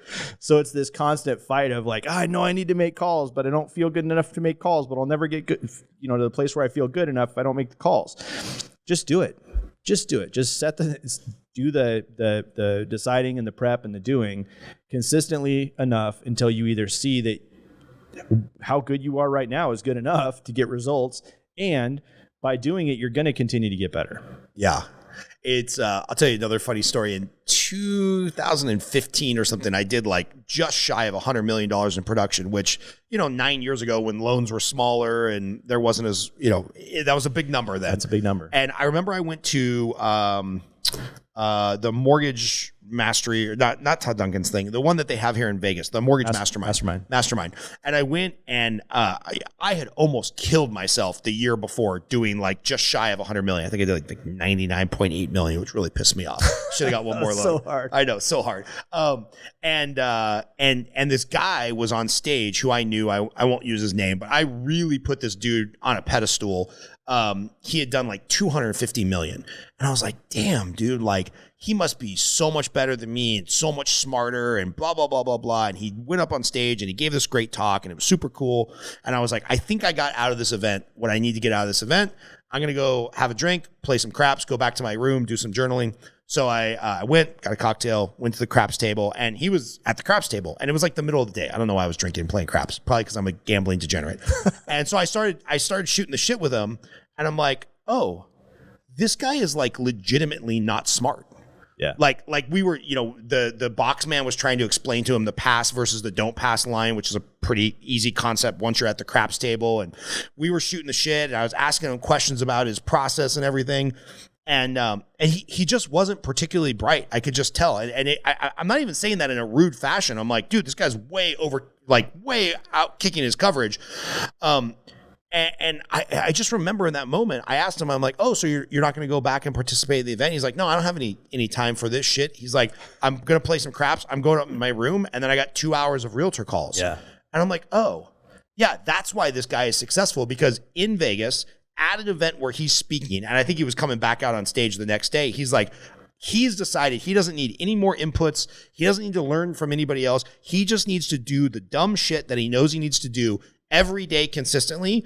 And even if I'm quote unquote smarter than that guy, or there's other dudes that are doing way less production, they're sure as shit not as consistent. They don't have as good as systems, right? And so then, of course, now I'm really intrigued because I'm like, somebody dumber than me is doing more production. And so I started asking him, I'm like, so with systems? He's like, man, I don't know, dude. He's like, I know that I'm not good at that stuff. So I hired this gal. She gets $200,000 a year and she runs the team and runs all the systems because that's not my thing. I'm really good at making realtor calls. Yeah. I was like, fuck. He found what he was good at. He's consistent at it. He outsourced the other garbage that he knows he's probably not smart enough to facilitate. And here he is making 3 times as much money as me. And I was partially inspired, partially wanted to put a bullet through my head. And I think the world is just full of those examples where you don't have to be the smartest guy in the room. You probably don't even need to be the hardest working. You just need to be real consistent. Yeah, well, sometimes it helps if you're not the smartest guy in the room, because the smartest guy in the room is like, I'll just figure it out. Yeah. I can do it myself. I can do it better. I can do it better than that person. I'm so good at all this other stuff. Yeah. And so we try to be really good at all of the things that we shouldn't be doing. Right.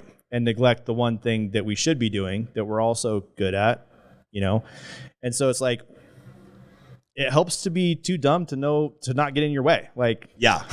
Sometimes the smart people just overthink everything and don't do anything. I talked to a recruit the other day and he said something brilliant. He moved from company A to company B. I got set up with him for a call because they're like, hey man, he wants to talk to like a producer or whatever. And I got on the phone with him and I was like, yeah, man, where you're at currently, you feel like your rates are out of the market and you feel like you're not getting support and da-da-da-da. And like, what's the next part of the conversation? Do you want me to send you some Optimal Blue logins, which is where we pull up all the pricing for those of you that maybe are listening who aren't loan officers? We pull up all the pricings on the loans. And he's like, no, man, I don't want to do that. I'm like, why? He's like, well, I'm kind of talking to you just as a favor to the recruiter because he's a friend of mine. I'm not really looking to move. And the last thing I want to do is fill my brain with garbage that's going to make it harder to do my job. I don't want to know what the rates are at the other company. I'm just selling what's in front of me.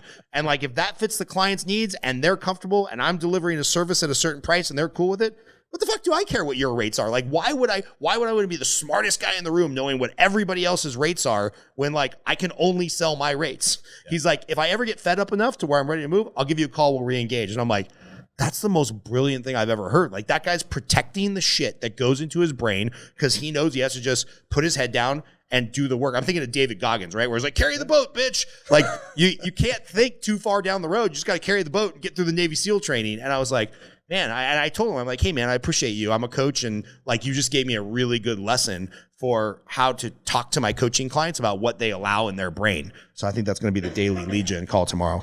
Good. Thank you for bringing that up.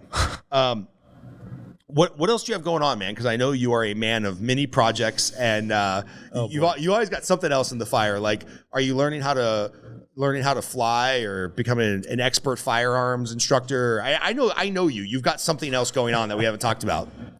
Did a lot of shooting courses in the last couple of years. None scheduled for this year. I do want to get my pilot's license. That'll probably be a next year project because I'm learning because I was too smart for my own good, I guess. Not very intelligent, or too smart, too intelligent, not very smart, I guess. Too many projects on my plate is debilitating. Yeah. And I've gotten to that place several times. And again, I'm like, I'm good at all this stuff. I'm talented at this. And it's something I'm trying very hard to move away from and making a lot of progress in moving away from those things. That being said, there is another thing. So problems of abundance, man. America, modern society, it's all problems of abundance, not problems of scarcity. This is more about completion energy, though, than just looking for another project, because this is something that, again, maybe 3 years ago, 2.5 years ago, landed on my plate, and I got the opportunity to meet Ivan Meisner, who founded BNI, Business Networking International. And big group, very big group, pretty big group, with 300,000 or was it 300,000 members right now worldwide. And so he said, I really wanted, he had this book that came out. He had a co-author, Stuart Emery, and the book is called Who's in Your Room? And it's about the power of relationships and how we can best utilize those to live an amazing life. And it's like the miracle morning. It's like all the things we should know and do and just don't. Right. And if we did, life would be amazing. So the Who's in Your Room book, started working on it, and due to several circumstances around that time, ended up postponing the project. And he came full circle and just kind of wouldn't leave me alone about it, which I appreciate. Thank you, Ivan. And he was like, "Are we going to do this? I want to get this out in the world." And he's like, "And I want it to be you." So we started that program, and this is a coaching program, like accompanying the book. So the start of it, we wanted to build a certified coaching program. So different than what I do with Kaizen. Kaizen is, we have coaches that work within Kaizen, and the Who's in Your Room program was, we just wanted to certify people to coach to that material. And so, I was like, all right, let's start with a challenge. And I met this guy, Nathan, who's great, through my friend Josh Perry. So Nathan builds courses. And he's like, okay, let's start with a challenge. We did a 10-day challenge in December 1st through 10th. And it was just an overview of the book.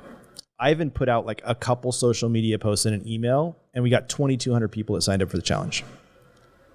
I haven't met 2,200 people probably in my life. Right. So he just sends out this email. I did nothing on that.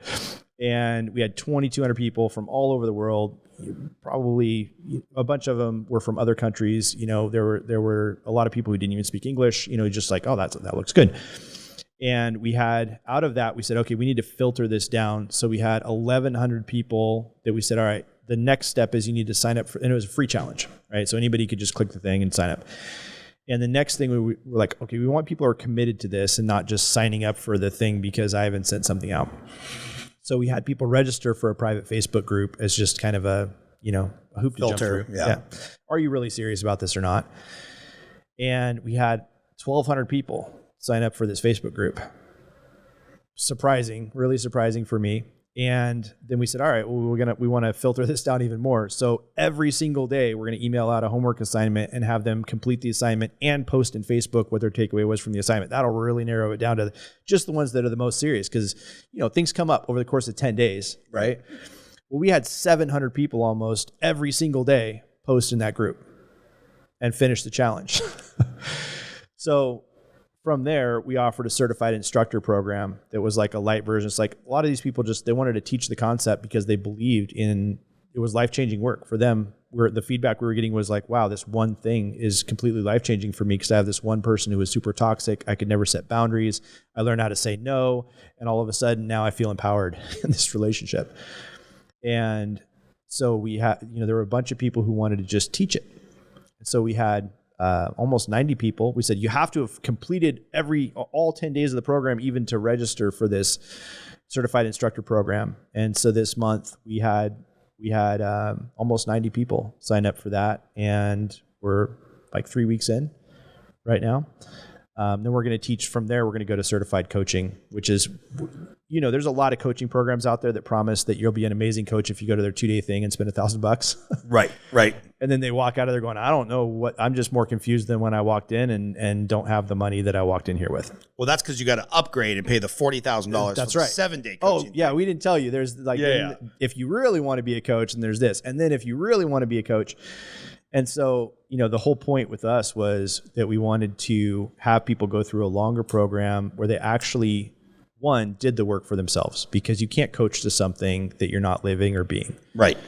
And so it's a little bit longer, more intensive program. And then from there, they'll have other opportunities going forward. But that's been really exciting because I love the philosophy behind the book. It's actually been life-changing for me. There were some people, they have this concept called the doorman. And the doorman concept, or the doorman. So the doorman and the concierge. Well, getting into your life, getting into your room. They say we all have this room and it's one door to get in your room, and it's entrance only. Once somebody's in your life, they never go away. Is there someone that you really regret having let in your life at one point? Yeah. If you can think about that person, it means that they're still in your room. They're still in your life, right? The impact that they had is still there. They're getting free rent in my head, right? Yeah. So the doorkeeper is the kind of subconscious, unconscious, and conscious mind that prevents people open access. Like for me, for a lot of years, it was just the door was open. You want it in my life, just come in my life. And there were a lot of people who shouldn't have been in my life that I let in. I think that's true for most people. Well, the reason why was I wasn't having this filtering process of questioning, is this someone that I actually want to have in my life?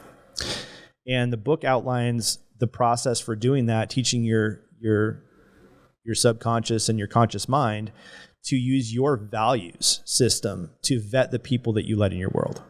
Because normally it's a conflict of values that causes that toxic relationship, And it talks about things like resonance and dissonance. How do we feel around that person? Do we feel resonant? Do we feel connected? And a lot of times that's because we share values. So when you're having a conversation with someone, you really feel lit up.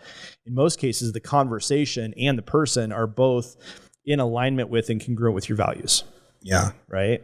And when you feel that discord, that disharmony, and that kind of shitty feeling, in most cases, it's because there's some sort of value mismatch. Something's being violated in your values or confronted or challenged.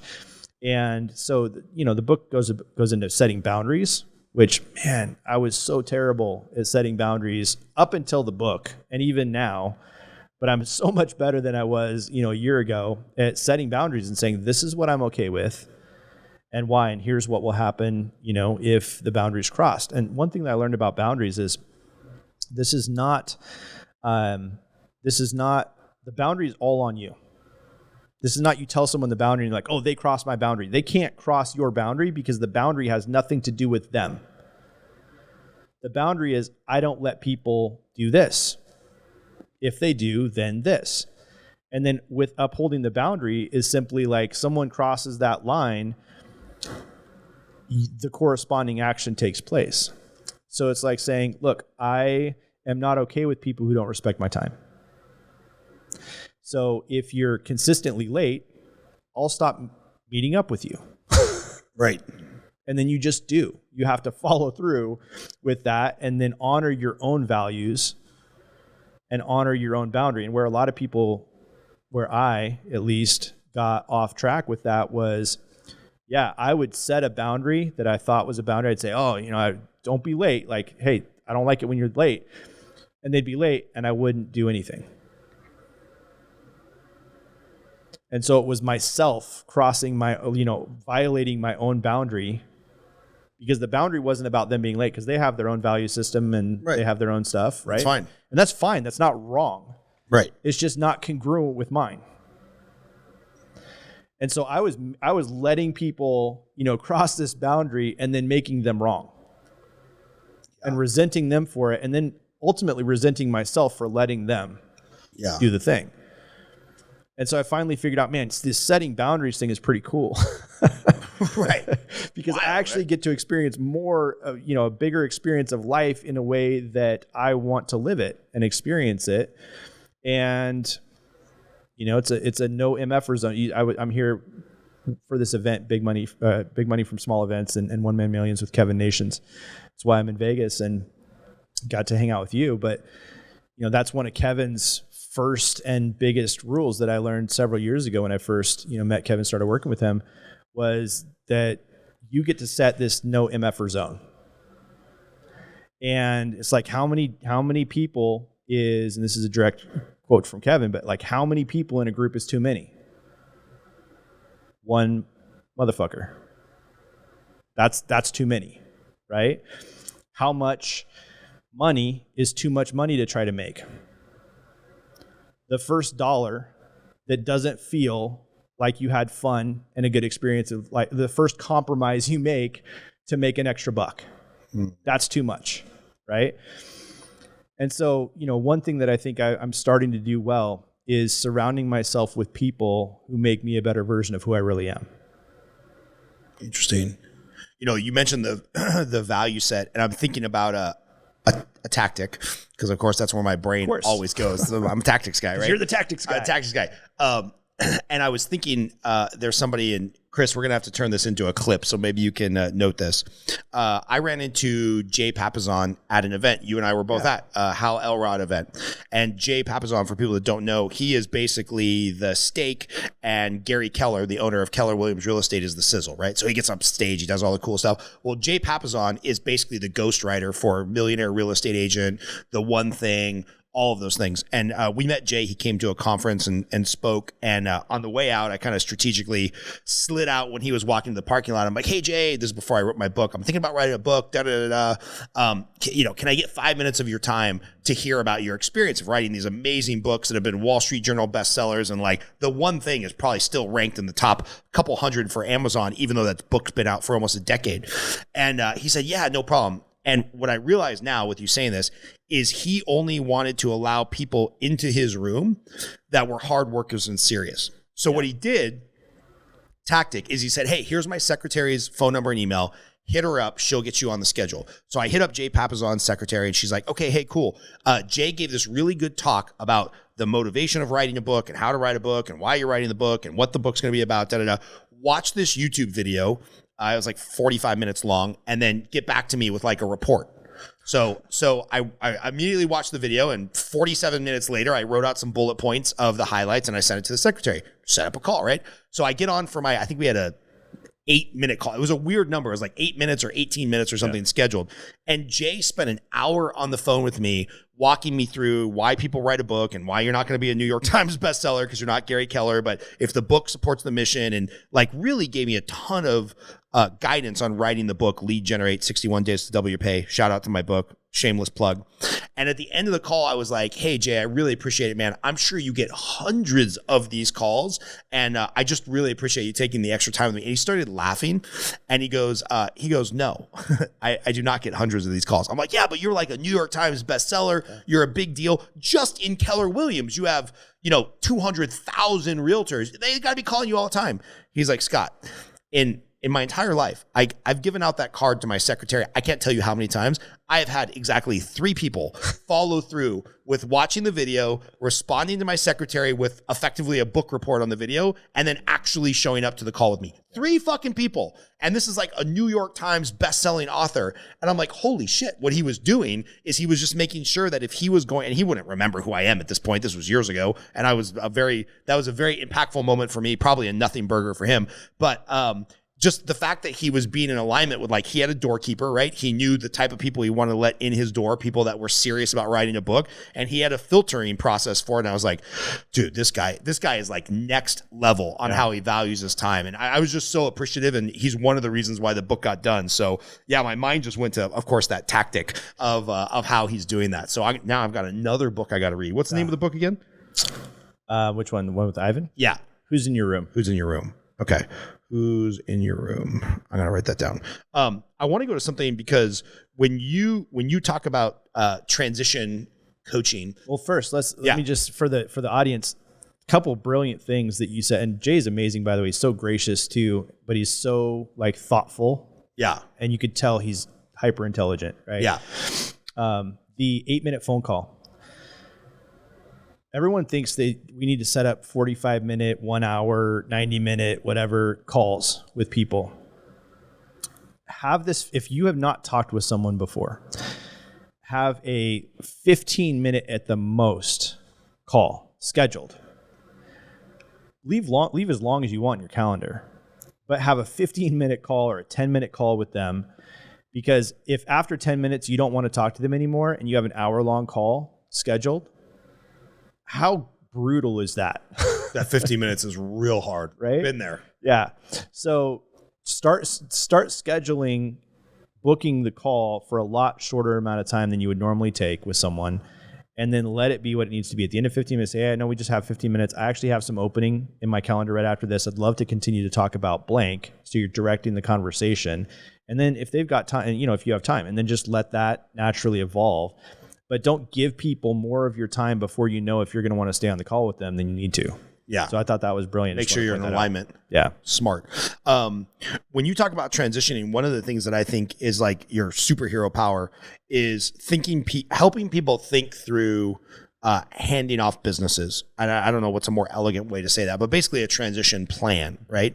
And one of the things that you taught to my coaching clients about finding the co-captain, finding the right-hand man, finding the right-hand woman who like you can hand your business off to, you can trust them, and they're not just going to, the first time somebody offers them an extra $12 a deal, bail on you and steal your clients. I've been there, done that, right? Where I've basically created my own competition.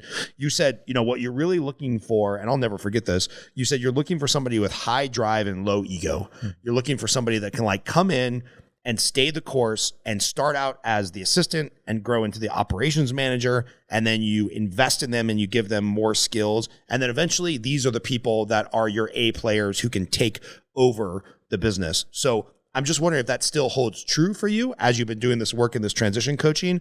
And maybe you can close us out with talking a little bit about like succession planning when you're like, man, I've been doing mortgages or real estate or selling widgets for 20 years. And I'm out of gas to look at another set of tax returns, but there's a huge sunk cost of this 20-year or 10-year or 5-year database and relationships and whatnot. I fail miserably at this, trying to find the Scott Groves counterpart slash, succession plan. So give me some coaching and talk a little bit about this thing that you teach so eloquently. Yeah, and business owners would call it exit planning, and in a lot of real estate and mortgage businesses, it's succession planning. But in fact, Kevin, one thing that I heard from him either today or yesterday, he was talking about trying to hire ourselves, like a version of ourselves or a salesperson or a motivated person. Well, if they're like us, they're not going to want to work for us forever.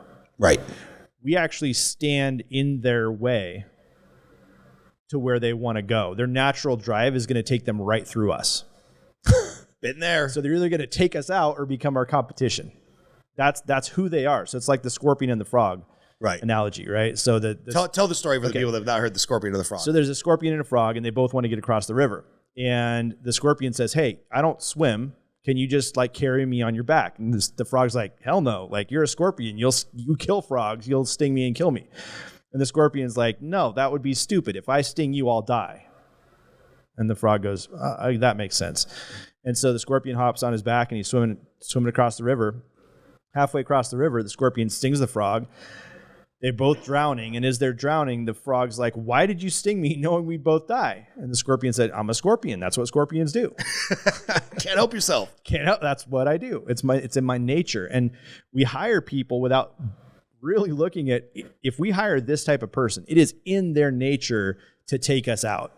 Now, they may not see it that way when they start. They might be grateful for the opportunity, but if they're driven enough and talented enough, it's going to be really hard. You have to have that match of also somebody who's loyal and low enough ego to let you lead, and also at the same time provide enough value for them and a path for opportunity where the path doesn't have to go through you. And this is another I was one of the first One Thing coaches. And, if you think about Gary and Jay and what they built, it was really brilliant. But one of their philosophies is, if you want to bring on talent, you have to make their future world, you have to make your world big enough to fit their future world. Like everyone on your team, their vision has to fit into yours. Otherwise, they have to leave. Or you have to go, one or the other. And so, building the vision, first of all, and casting that vision that, hey, you can continue to grow. You can continue to hit every benchmark along the way that you want with me instead of through me is invaluable. That's a necessity if you don't want them to take you out at some point or leave. So keep the focus in front of them on their own personal growth, and you get to be the vehicle for that, right? The other thing is, as they're growing, actually, before you even invite them in, make sure that the values are congruent with yours, or there will be values friction points along the way. So if you value family time and, stopping at a certain time and whatever, and they're a grinder and a driver, then there's going to be friction. If they value the family time and you're a grinder and a driver and you think that, they should like the 30 minutes after their kids are already asleep of like hanging out in their room and like wishing that you would have seen them while they were playing during the day, it should be plenty of time for you to spend with your kids. There's going to be friction points, right? So start with a values match in the beginning and then use values as and this is a Darius Mirshahzadeh thing, the core value equation, right? So use values and incorporate it as the language of your business. It should be the language of accountability. It should be the language of growth. It should be just the everyday values exchange that we have with people. So as you're exit planning, keep in mind that if you're not ready to exit and you don't have a plan for that, that's the vision that you're casting, don't hire yourself, or hire yourself knowing and having a plan for exiting them to be your competition in 3 years or 5 years, and being okay with that and letting that be, you're now the mentor. You're the person that they all go, oh man, I owe all my success to Scott. I know we kind of compete sometimes and we joke, but like every time I see him, we high five, we hug, like this, I owe this guy everything, right? In order to do that, you can't be resentful of the people leaving, because that's the natural order of things. Or if you're succession planning, again, making your world big enough to fit theirs, that vision needs to include them taking over for you one day. And there needs to be this isn't a, hey, someday if you're good enough, I might leave and you could be in this place. It's, my plan is to be out of production and in the CEO role, or completely out of the business, or sell the business to someone in this amount of time. So that every step of the way, they know what's in front of them. They know the path. They know what they have to do to get there. And that will motivate them to continue along that path, because they can see the future. They can see the vision where they've now bought you out. And so it's very clear, instead of like, hey, I'm exiting, I don't know, probably next month. I'm really sick of this. So, you have this much cash. If not, like, sorry. So casting the vision early, and then making that very clear for them and very clear for yourself, and following through, and then continually having the conversation. If you change, you're like, hey, mortgage industry just completely like flipped upside down now. It's not going to be the timeline that I thought. We're probably going to have to wait for this thing to continue, for another 2 years to build back the cash, the assets to be able to transition and build the team back up, because we had to lay 3 people off last year. Be having that conversation with them as you go, so it's a clear hierarchy, like, I'm up here, you're here, but this is where you're headed. Mm-hmm. I love it. And I want to ask a follow-up question of like going deeper on the values, because here's where I've gone wrong is I'll talk to somebody and we'll try to uncover some of this stuff. And where I have found I'm really, really good is working with people and mentoring people and growing people into my world who are money motivated, and without divulging too much personal stuff, I've taken on people who I envisioned taking over my business, and they're at a place in their life where like they can't feed their kids, or they can't afford to put new brakes on their car, or they're a bank teller making $12 an hour, or they're a processor making $40,000 a year. And I'm really good at like casting the vision of like, hey, we're going to get you to financial security. You're going to make more money than you've ever made before. They're super hungry. We're super aligned. And it's like, okay, that 2 to 4 year path where they're like, oh, well, now I'm making $100,000. The bills are paid off. I got to buy a house. I could bail my dad out of jail, whatever the thing is. And then all of a sudden it's like, well, wait a minute. If I'm only money motivated, I can peel off a few of Scott's realtors, go over here, and instead of making 40 basis points, I can make 100 basis points. And like, I've been stabbed in the back pretty hard over a pretty low dollar amount. Yeah, and I'm like, yeah, we've been there. And I'm just like, oh, like I missed something, right? Like, I got them at a time where like I fit their needs to get, financially secure in Maslow's hierarchy of needs. But I fucked up somewhere, and I've done this 4 times now over the last 10 years, where I screwed up real bad somewhere because I didn't discover the deeper values. So do you have any, exercises or conversation points to figure out like, all right, cool, we're casting the 5-month or the 5-year vision for you to take over the business, whatever it is. And I need to see like, really, do our values align? What are some exploratory questions or exercises or interview questions or whatever to figure this out? 1, money is not the real value. Money is not a value. Money is a vehicle for them to honor another value. So that value might be safety. If they're on that place in Maslow's hierarchy of needs and they're not feeling safe and money will make them feel safe, that's a temporary value. They need to get there before you can uncover the other values. And so they're just seeing you as like, you can be their savior. Right. You're going to save them, right? Well, you're saving this person who is completely desperate, and people who are starving and desperate aren't being who they really are. Because when we hit survival mode, we change.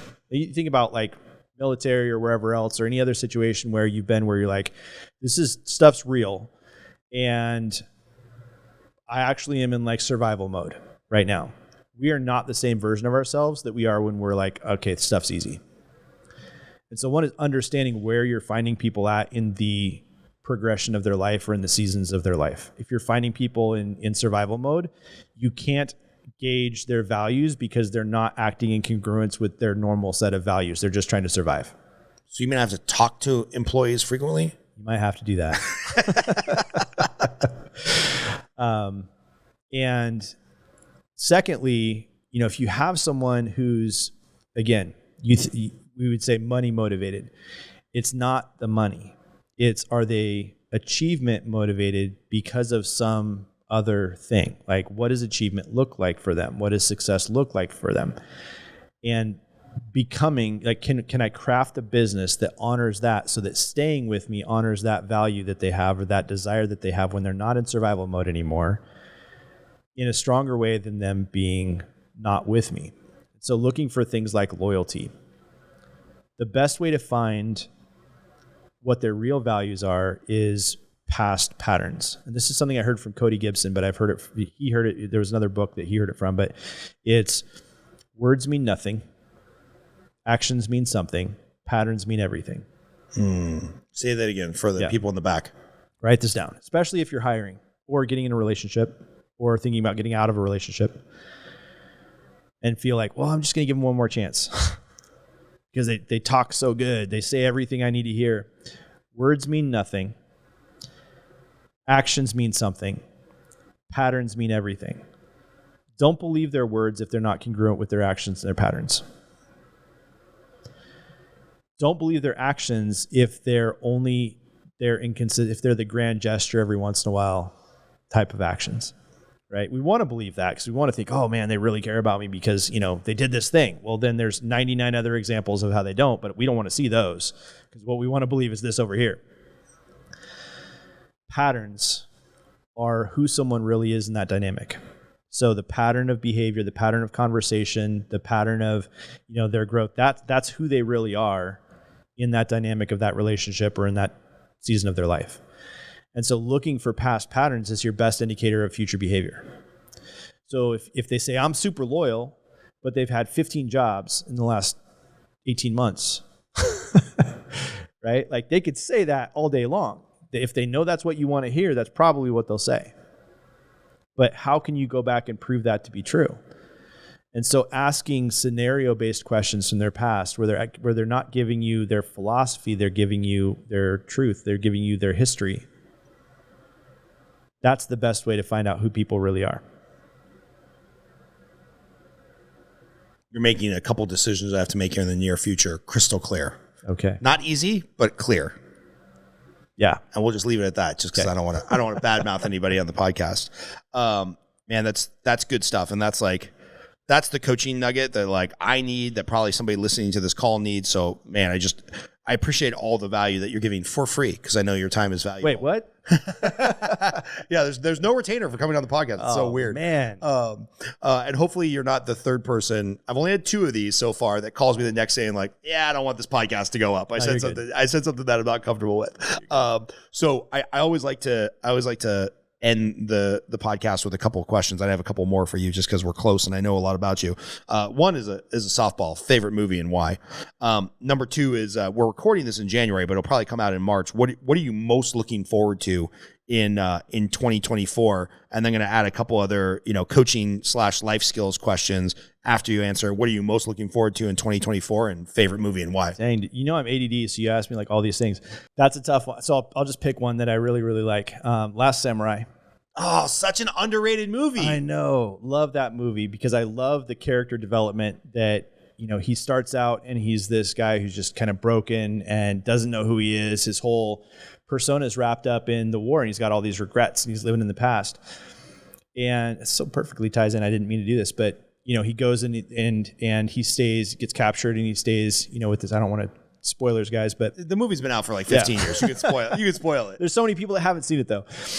And he goes to this, this samurai's village, and he detoxes, and then he starts to actually learn what it's like to be present. And it's such a beautiful evolution. You can watch the peace, the transformation that he goes through into being someone who is focused and present and clear and has purpose. And I'm like, man, that's such a great analogy for like everything that, I was talking about in the beginning that I'm aspiring to. Yeah. So I just love that movie for kind of how the character moves through what I'm working on in my life to move through and become. So 3 reasons why I love that movie. 1, I'm a Tom Cruise super fan. 2, at the end of the movie, when he's told the story of the 300 and the Greeks, the Spartans at Thermopylae, and oh gosh, I can't remember his name. The guy that was in Inception. Yeah, thank you. Yeah. And he goes, he's basically asking them when they're on the battlefield about to die. He's like, how does the story end? He's like, well, at the end they charged and they all died. And he was just like, oh, gut punch, right? Like they're all gonna die. So, and then the third thing that I really love about that movie, and this has been brought up by the Critical Drinker, who's like my favorite movie YouTube. He's like my favorite YouTube celebrity because he criticizes movies. He talks about the reason why all modern movies suck is because it's all about the deconstruction of man, right? It's all about Luke Skywalker in the new movies basically being a pussy and living on this island, and his life doesn't mean anything, and the Jedi Order doesn't mean anything, and burn it down, and I'm gonna die at the end. It's just like, it's not fun to see characters deconstructed, right? There's a reason those themes used to be in like indie movies that nobody watched, and Disney and Marvel, and we could go into reasons why maybe they're doing this, but it's like everything now is about the destruction and the deconstruction of like these prototypical like hero archetypes, and I hate it. I hate it with a deep passion. You got to turn off your mic, bro. Sorry. Wow, Chris has been under the weather. Got a 3-person call now. Yeah, we got a 3. Yeah, Chris is over there dying in the corner. He's got new COVID or something. So if you heard a lot of sniffling on the podcast, that was Chris. Shout out to Chris making these things happen. Thanks for your contribution, buddy. Yeah, there you go. So I love the movie for those 3 reasons, and I don't care how violent it is. I think I'm going to go watch that with Gabriel tonight because he's got a tournament this weekend, and I wanted to kill it. I wanted to have like this samurai ethos when he goes. He's 8. No mind, Gabe. No mind. yeah. Just go. So man, I love that. That ties in. See, it's all serendipitous, right? Yeah. It's like that movie really, really speaks to what we've been talking about this whole podcast. And then what are you personally looking most forward to in 2023? Oh man, that's such a deep question. 2024, man, I lost a year. What are you most looking forward to in 2024? I think seeing who I become in the process. It's not a thing. It's not a certain, I'm looking forward to this event, I'm looking forward to this, project. It really is, as I'm doing my own work, it really is being excited to meet the next version of myself. There's so many exciting things out there, and I'm trying to like stay away from the shiny object syndrome. Right. I got that too. And that'll be the next tattoo. No SOS, no shiny object syndrome. And I've really gotten to the place where I'm more excited about who I'm becoming than what I'm doing. And so that's for 2024. I feel like this is, last year, 2 years ago was the hardest year of my life, like almost broke me. And last year was really a year of self-reflection, self-discovery, and figuring out there's a lot of work to be done and doing a lot of that work. And this year, I'm anticipating getting to see a lot of those results, a lot of those changes and experience, a version of myself that I'm looking forward to meeting. I know that's probably not a prototypical answer, but that's okay. You're not a prototypical guy.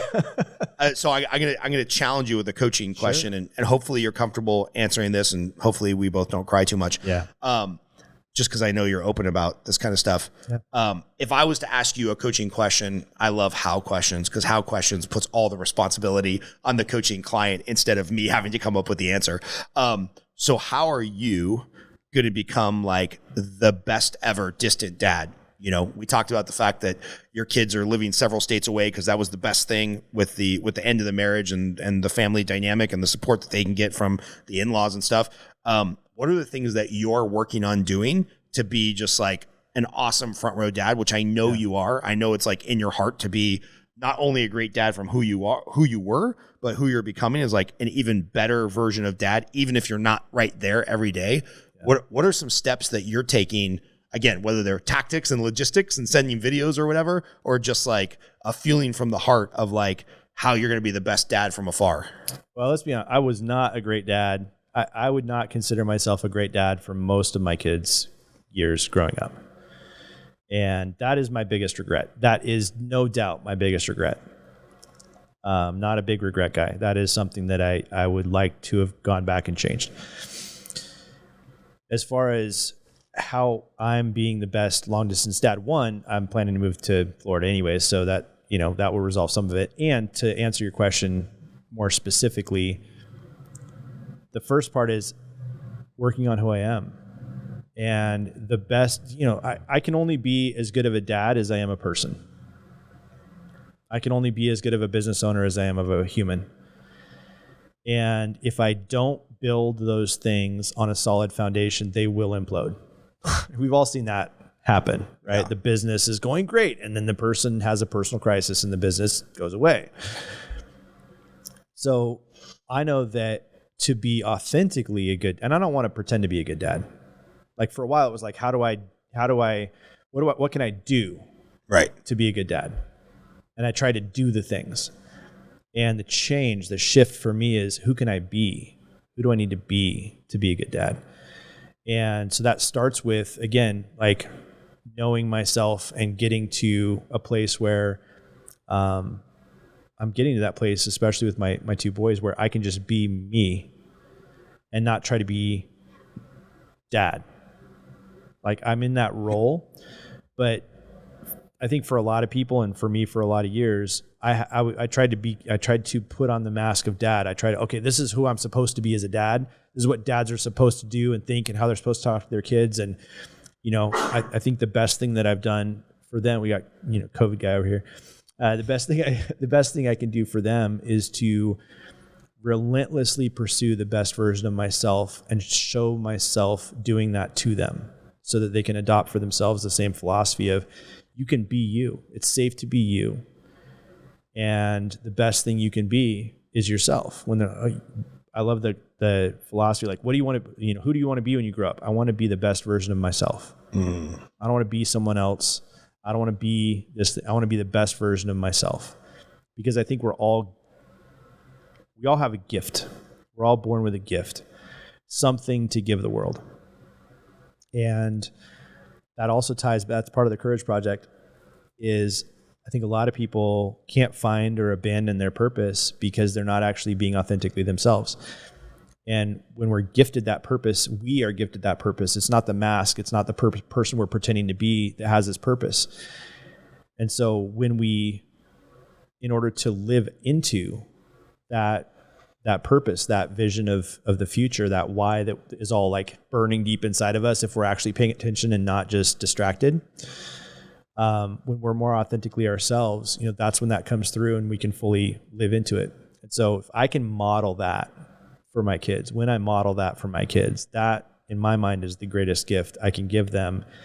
And of course that takes the gift of time. Like I have to be in communication with them. I have to be present with them. I have to be in contact with them. I have to let them see who I really am. But I think that more time with them as an inauthentic version of myself isn't the answer. You know, a lot of people try to do that. They're just like, oh, if I'm just around more, that's enough. But when they're around their kids, they're not actually there.